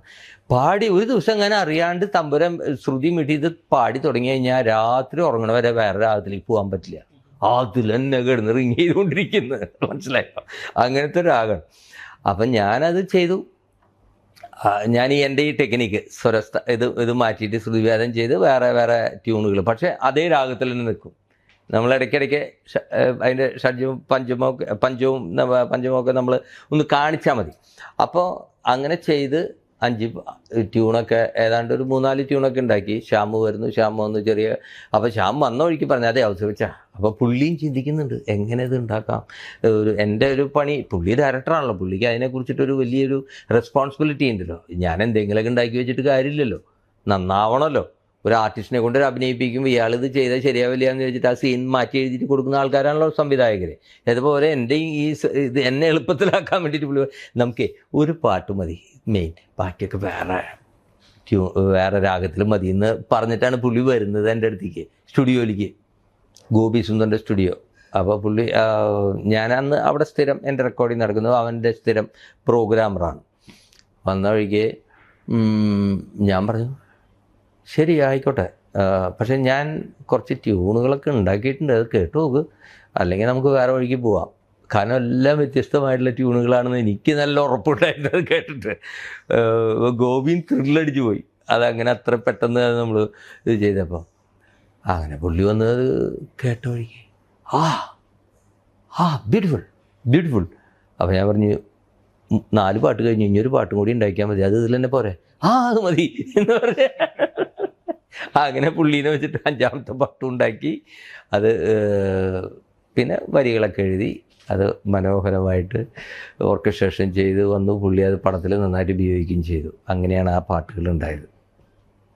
ഡയറക്ടേഴ്സ് സജഷൻ പറഞ്ഞല്ലോ, ഈ പിന്നെ പ്രൊഡ്യൂസേഴ്സ് ആരെങ്കിലും പറഞ്ഞിട്ടുണ്ട് ഏതെങ്കിലും ഈ പാട്ട് പോലെ ആ ഇതിൽ വേണം? ഈ പ്രൊഡ്യൂസേഴ്സ് പറഞ്ഞിട്ടുള്ളത് ഏറ്റവും പലരും പറഞ്ഞിട്ടുണ്ടാവും, പക്ഷേ ഒരു പ്രൊഡ്യൂസർ എനിക്ക് മറക്കാൻ പറ്റില്ല.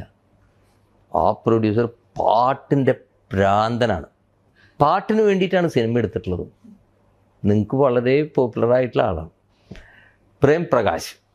ഞങ്ങളെ കറിയാച്ചെന്ന് വിളിക്കും. പുള്ളി പാട്ട് മനോഹരമായിട്ട് പാടും, പുള്ളി നന്നായിട്ട് പാടും. ഹിന്ദി പാട്ടേ പാടുള്ളൂ എന്ന് മാത്രം. ഹിന്ദി പാട്ടുകൾ സുന്ദരമായിട്ട് പുള്ളി എല്ലാ പടത്തിൻ്റെയും കമ്പോസ് ചെയ്യുന്നതിനും ഔസേപ്പച്ച നമുക്ക്. എന്നിട്ട് പുള്ളി ഇടയ്ക്ക് ഓരോ ഹിന്ദി പാട്ട് ഇങ്ങനെ പാടും, പുള്ളിക്ക് ഇഷ്ടപ്പെട്ട രീതി. പുള്ളിയുടെ പടത്തിലെ പാട്ടുകളൊക്കെ ഒരു ഹിന്ദുസ്ഥാനി ബേസിക് സാധനങ്ങളായിരിക്കും. അപ്പം അത് പുള്ളിക്ക് ആ കർണാട്ടിക് പാട്ടുകളെക്കാൾ ഹിന്ദുസ്ഥാനി പാട്ടുകളാണ് പുള്ളിക്ക് ഇഷ്ടം. അത് പുള്ളി വളർന്നു വന്ന രീതിയും പുള്ളി ആ പാട്ടുകളാണ്. പുള്ളി സ്റ്റേജിലേക്ക് 80-ാം വയസ്സിലും പുള്ളി ഗംഭീരമായിട്ട് പാടി. ഏത് പാട്ടാണ്? ചൗദവിൻ കി ചാന്ത്. അതിമനോഹരമായിട്ട് പാടി ഈ 80 വയസ്സിൽ. നല്ല ശബ്ദമാണ്. അദ്ദേഹത്തിൻ്റെ ബ്രദറും പാടുമായിരുന്നല്ലോ, ജോസ് പ്രകാശ്. ആ ഗംഭീര പാട്ടുകാരനായിരുന്നു എന്ന് പറഞ്ഞു, ഞാൻ കേട്ടിട്ടില്ല. അപ്പോൾ അദ്ദേഹം പറയും പാട്ടുകളുടെ കാര്യത്തിൽ ഒപ്പം നിൽക്കും. ഞാൻ അദ്ദേഹത്തിൻ്റെ കൂടെ വർക്ക് ചെയ്ത എല്ലാ പടത്തിലും ഈ രാപ്പാടിയുടെ സമയത്ത് മാത്രം ഉണ്ടായിരുന്നില്ല, കാരണം അദ്ദേഹത്തിൻ്റെ തന്നെ നബി ആയിരുന്നല്ലോ ഡെന്നിസ് ജോസഫ്, അദ്ദേഹം പാട്ടിൻ്റെ ആൾ തന്നെയാണ് ഭയങ്കരമായിട്ട്. അപ്പം അദ്ദേഹം ഉണ്ടായിരുന്നതുകൊണ്ട് പുള്ളി വന്നില്ല. ഒരു കാലഘട്ടത്തിൽ ഈ ബാക്ക്ഗ്രൗണ്ട് സ്കോർ ഭയങ്കര ലൗഡായിരുന്നു, അത് കഴിഞ്ഞിട്ട് പിന്നെ അതാ അങ്ങനെയൊന്നുമില്ല. ഇപ്പൊ പടങ്ങൾ കണ്ടുപോകും. ഞാൻ ഈ അടുത്തൊരു പടം പോയി കണ്ടു, എൻ്റെ അമ്മോ ചെവിടും കണ്ണും പോയി. ലൗഡ് ഒരു കാലത്താ, ഇന്നാണ് ലൗഡ്. എന്തൊരു ലൗഡാണ്. നിങ്ങൾ ഏത് പടം കണ്ടേന്ന് പറയണം കേട്ടോ. സോഫ്റ്റായിട്ട് ഭയങ്കര ലൗഡായിരുന്നു, ഇപ്പൊ ലൗഡല്ല, സോഫ്റ്റാണ്. സോഫ്റ്റായിട്ടുള്ള പടങ്ങൾക്ക് സോഫ്റ്റ് മ്യൂസിക് ഉണ്ടാവും. ലൗഡായിട്ടുള്ള പടങ്ങൾക്കൊന്ന് തിയേറ്ററിൽ പോയി കഴിഞ്ഞ് കഴിഞ്ഞാൽ കണ്ണ് കാത് കേൾക്കാൻ പറ്റൂല, ഡയലോഗ് പോലും കേൾക്കാൻ പറ്റൂല പലപ്പോഴും. ഡയലോഗിൻ്റെ മേലെ. കാരണം എന്താണെന്ന് വെച്ച് കഴിഞ്ഞാൽ അതെന്താ ചെയ്യണമെന്ന് വെച്ച് കഴിഞ്ഞ് കഴിഞ്ഞാൽ ആ സീനിൽ എന്തെങ്കിലും കുഴപ്പമുണ്ടാവും, ഡയലോഗ് കേട്ടാൽ പ്രശ്നം ഉണ്ടാവും, റോങ് ആയിരിക്കും. അപ്പം മ്യൂസിക് കയറ്റി വയ്ക്കും, ആൾക്കാർ ചിന്തിക്കട്ടെ. എന്നിട്ട് അവൻ അതിന് പ്രോപ്പറായിട്ടുള്ള ഒരു ഡയലോഗ് അവൻ്റെ മനസ്സിലവൻ കണ്ടിട്ട് പടം കണ്ടുകൊണ്ടിരിക്കും. അവിടെ പറഞ്ഞിട്ടുള്ളത് വേറെ ആയിരിക്കും. ഇവൻ മനസ്സിൽ കറക്റ്റായിട്ടുള്ള ഒരു ഡയലോഗ് ഇവന് സ്വന്തമായിട്ട് ഉണ്ടാക്കിയിട്ട് പടം ആസ്വദിക്കേണ്ടത് അവൻ്റെ ആവശ്യമാണ്. അല്ലേ? അപ്പം എന്തായാലും കാശ് കൊടുത്തു. അപ്പോൾ അത് നന്നായിട്ട് ആസ്വദിക്കണമെന്ന് വിചാരിച്ചിട്ടല്ലോ കാണുന്നത്. അത് അങ്ങനെ ലൗഡ്നെസ്സിനെ കുറിച്ച് ഇപ്പോൾ പറയണ്ട. ഇപ്പോൾ ഇംഗ്ലീഷ് പടങ്ങളൊക്കെ നോക്കിക്കഴിഞ്ഞ് കഴിഞ്ഞാൽ വെൽ മെയിൻറ്റെയിൻ. നമ്മളുടെ ഇന്ത്യൻ പടവും ഇംഗ്ലീഷ് പടവും നോക്കിക്കഴിഞ്ഞ് കഴിഞ്ഞാൽ ഇംഗ്ലീഷ് പടത്തിൻ്റെ സൗണ്ട് വളരെ സബ്ഡ്യൂഡായിരിക്കും. മിക്സിംഗ് ലെവൽ തന്നെ എഞ്ചിനീയർമാർ പറയുന്നത്, ഇപ്പം നമ്മളിവിടെ ഒരു 7 മാക്സിമം ടോപ്പ് ഒരു 7 ഡിഗ്രി വെച്ചിട്ടുണ്ടെന്ന് വയ്ക്കുക. 7 ഇതുവരെ ഒരു അളവ്. നമ്മുടെ മലയാള പടവും ഹിന്ദി പടമൊക്കെ തമിഴൊക്കെ ആണെന്ന് വെച്ച് കഴിഞ്ഞാൽ, തെലുങ്കൊക്കെ എന്ന് വെച്ചാൽ 8 പോകും. 8 പോകണം. അതിനെക്കുറിച്ചൊരു തമാശയാണ് ഞാൻ പറയാം. അപ്പോൾ അതേ സമയത്ത് ഇംഗ്ലീഷ് പടം നോക്കി കഴിഞ്ഞാൽ 5 മേലെ പോവില്ല. കാരണം ഈ വേരിയേഷനാണ് നമ്മൾക്ക് ഇമ്പാക്റ്റ് ഉണ്ടാക്കുന്നത്. നമ്മൾ വേരിയേഷൻ ഉണ്ടാക്കുന്നത് നമ്മൾ പതുക്കെ പറഞ്ഞിട്ട് ഉറക്കെ പറയുമ്പോൾ ഞെട്ടുന്നുണ്ടല്ലോ. നമ്മൾ ആദ്യം പറയുന്നത് വളരെ സോഫ്റ്റ് ആണെങ്കിൽ കുറച്ച് വലുതാക്കി പറഞ്ഞാൽ തന്നെ ഞെട്ടും. ഇത് ആദ്യമേ ഞെട്ടിച്ചു, പിന്നെ അതിൻ്റെ മേലെ ഞെട്ടിക്കണം, അപ്പോഴാണ് സ്പീക്കർ പൊളിയുന്നത്. മനസ്സിലായോ? ഇപ്പോൾ പണ്ട് തെലുങ്ക് ഒരു മ്യൂസിക് ഡയറക്ടർ ഉണ്ട്, ചക്രവർത്തി സാറാണ്. അപ്പോൾ അദ്ദേഹത്തിൻ്റെ വർക്കിനൊക്കെ ഞാൻ പോകാറുണ്ട്, വയലിൻ വായിക്കാൻ പോകാറുണ്ട്. അപ്പോൾ തെലുങ്ക് പ്രൊഡ്യൂസേഴ്സ് വരും. അവർ വരുമ്പോൾ ഈ നമ്മൾ അന്നത്തെ സ്റ്റുഡിയോസിൽ സ്പീക്കർ കണ്ടു കഴിഞ്ഞാൽ ഞെട്ടും. ഓരോ അളമാരിയുടെ വലുപ്പമുള്ള സ്പീക്കേഴ്സ് വലുത് വെച്ചിട്ടുണ്ടാവും. എന്നിട്ട് മുമ്പിൽ നിന്നിട്ട് സാധാരണ സ്പീക്കർ ഉണ്ടാവും. വർക്ക് ചെയ്യുന്നതൊക്കെ ഈ സ്പീക്കറിലാണ്. പ്രൊഡ്യൂസർ വരുന്നു, കേൾക്കാൻ വരുന്നു പറഞ്ഞു കഴിഞ്ഞാൽ ഈ മറ്റേ ട്രെയിനിൻ്റെ ലിവർ ഞാക്കണ വരെ ഈ ലിവർ അങ്ങോട്ട് ഇടും, നേരെ അതിലേക്ക് കയറും.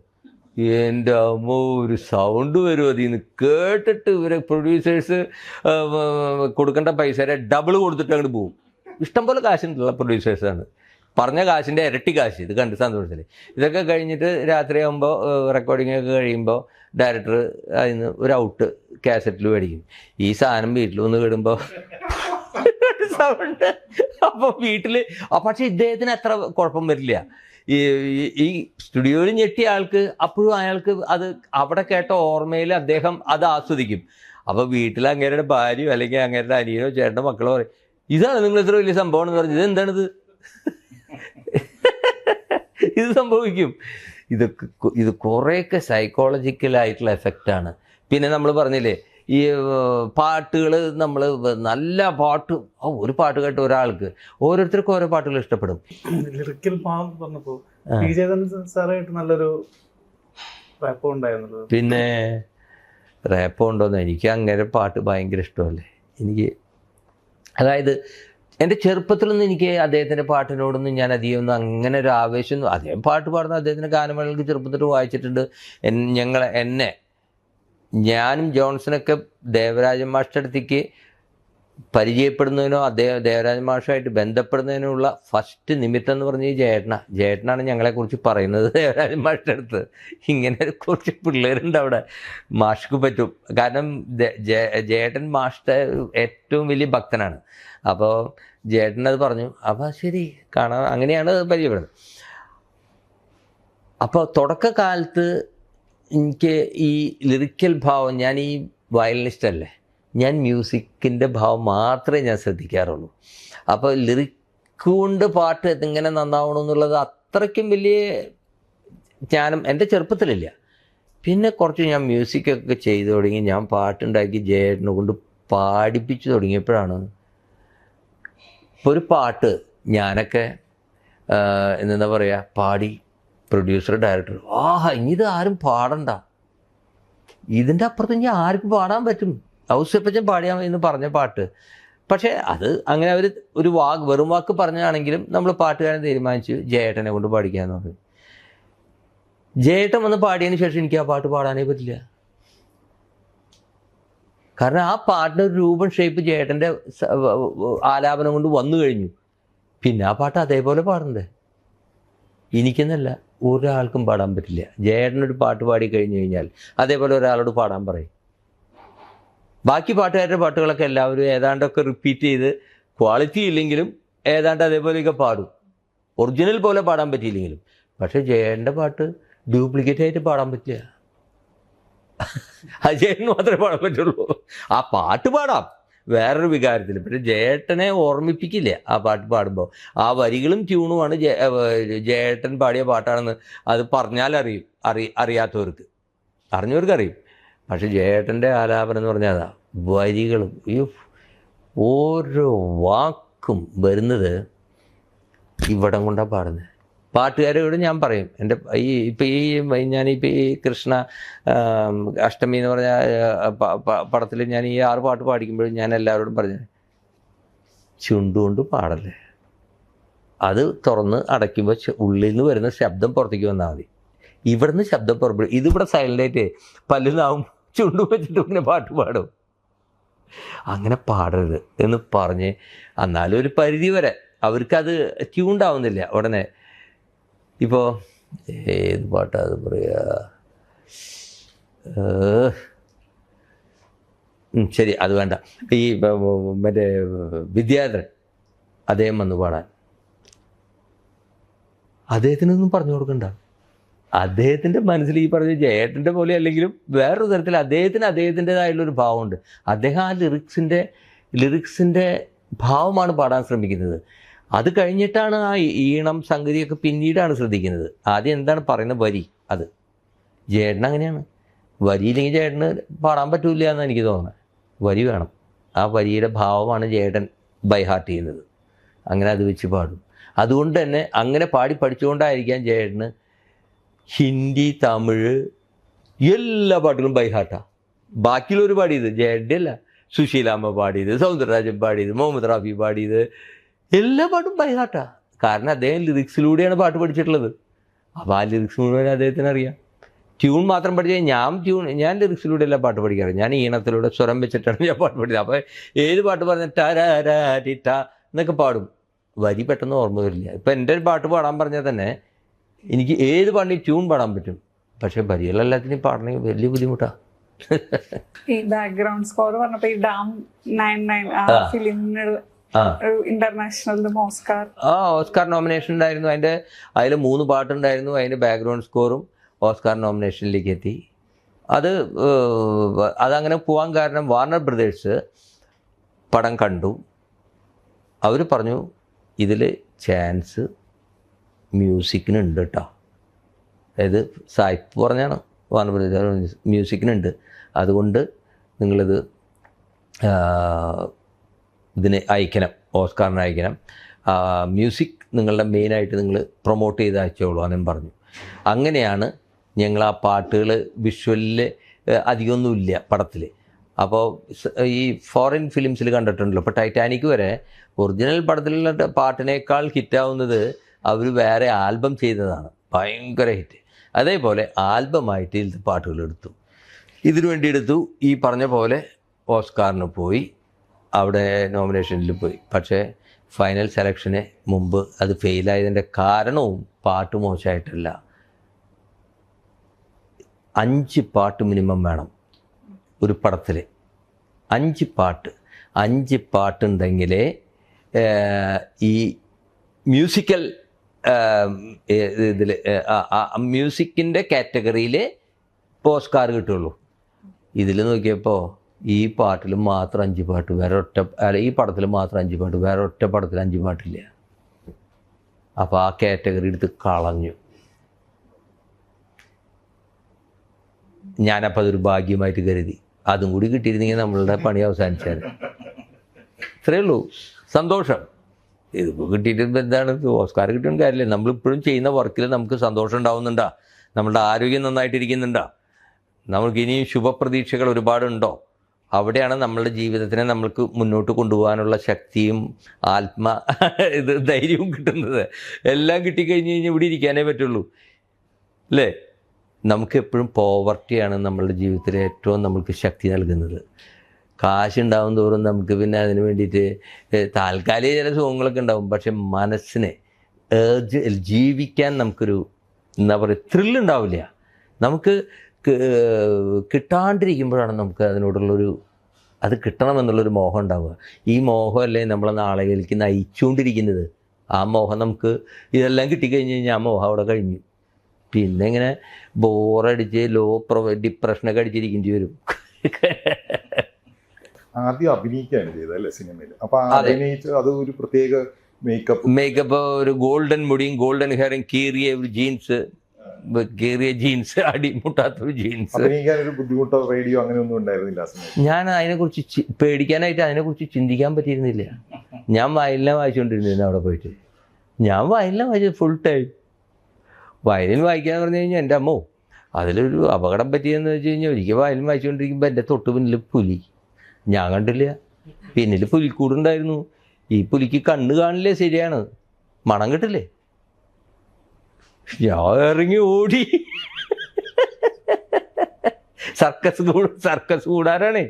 സർക്കസ് കൂടാനത്തിന് വയലും വായിക്കുക, ബെഞ്ചിൻ ഇരുന്നിട്ട്.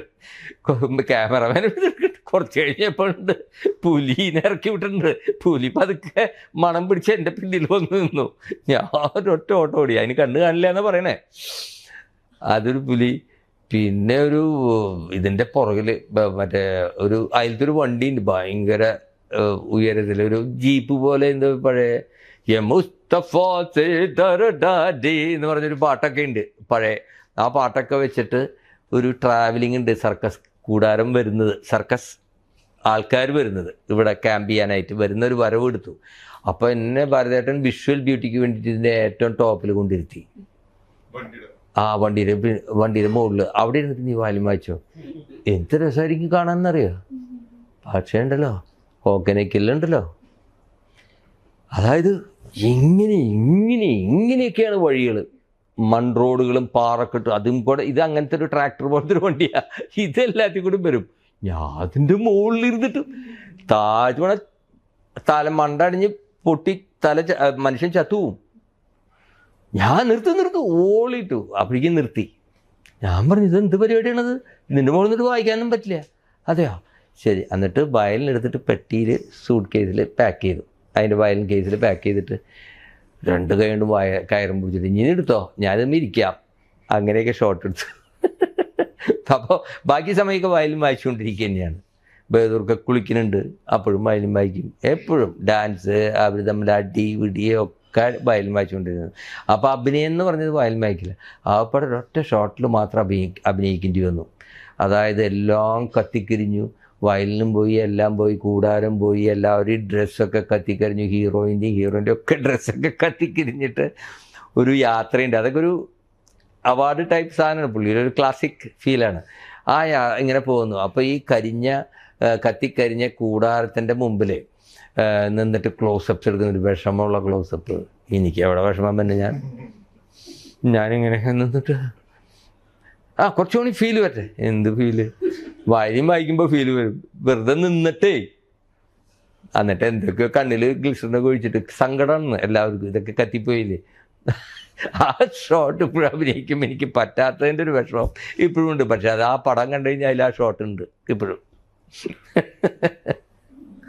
പക്ഷെ പിന്നീട് ഞാനിപ്പോൾ മച്ചാൻ്റെ മാലാക, അതിൽ ഒരു നല്ലൊരു സാധാരണക്കാരൻ്റെ കുടുംബത്തിൽ ഒരുമിച്ചിരുന്ന് കാണാൻ പറ്റിയൊരു നല്ല പടമാണ്. അതിനെക്കുറിച്ച് യാതൊരു ആക്ഷേപമില്ല. അപ്പോൾ എല്ലാവരും അതിൻ്റേതായിട്ടുള്ള രീതിയിൽ പെർഫോം ചെയ്തിട്ടുണ്ട്. പിന്നെ ഇങ്ങനെ വേണം എന്ന് ചിന്തിച്ച് പോകുന്നവർക്ക് ചിലപ്പോൾ ആ പടം ഇഷ്ടപ്പെടില്ല. സ്വന്തമായിട്ട് തിരക്കഥ, ഈ പടം ഇങ്ങനെയാവണം, ഈ പടം അങ്ങനെയായിരിക്കണം, അങ്ങനെയുള്ളവർക്കുള്ള പടമല്ല. ഒരു പടം കാണണം എന്ന് പറഞ്ഞ് പോകുന്നവർക്ക് ആ പടം ഇഷ്ടപ്പെടും. അതിൽ മ്യൂസിക്കും ചെയ്തിട്ടുണ്ട്. വെറൈറ്റി ആയിട്ട് 6 പാട്ടും ഉണ്ട് അതിൽ. അതിലൊരു പാട്ടൊക്കെ അമ്പിളിപ്പൂ എന്നുള്ള പാട്ട് അമല ആൻ്റണി പാടിയതൊക്കെ അത്യാവശ്യം യൂട്യൂബിൽ നല്ല ഹിറ്റാണ്. പിന്നെ അതിൽ വളരെ ട്രെൻഡിങ് ആയിട്ട് പുതിയ തലമുറയ്ക്കുള്ളൊരു പാട്ടുണ്ടാക്കി. അത് പുതിയ തലമുറയിലെ ഏറ്റവും നമ്പർ 1 ആയിട്ട് നിൽക്കുന്ന സുശീൻ ശ്യാമിനെ കൊണ്ട് പാടുകയും ചെയ്തു. അതൊക്കെ അങ്ങനത്തെ അതൊക്കെ എനിക്കിഷ്ടമാണ്. അവരുടെ പാട്ടുകൾ ഇഷ്ടമാണ് എല്ലാം. അതൊക്കെ നമ്മൾ പറഞ്ഞു വന്ന എന്താ ചോദ്യത്തിന് അഭിനയത്തിനെ കുറിച്ച് അതിലേക്കേ വന്നത്. അപ്പോൾ അത് പറഞ്ഞപ്പോൾ ഇത് പറഞ്ഞെന്ന് മാത്രം.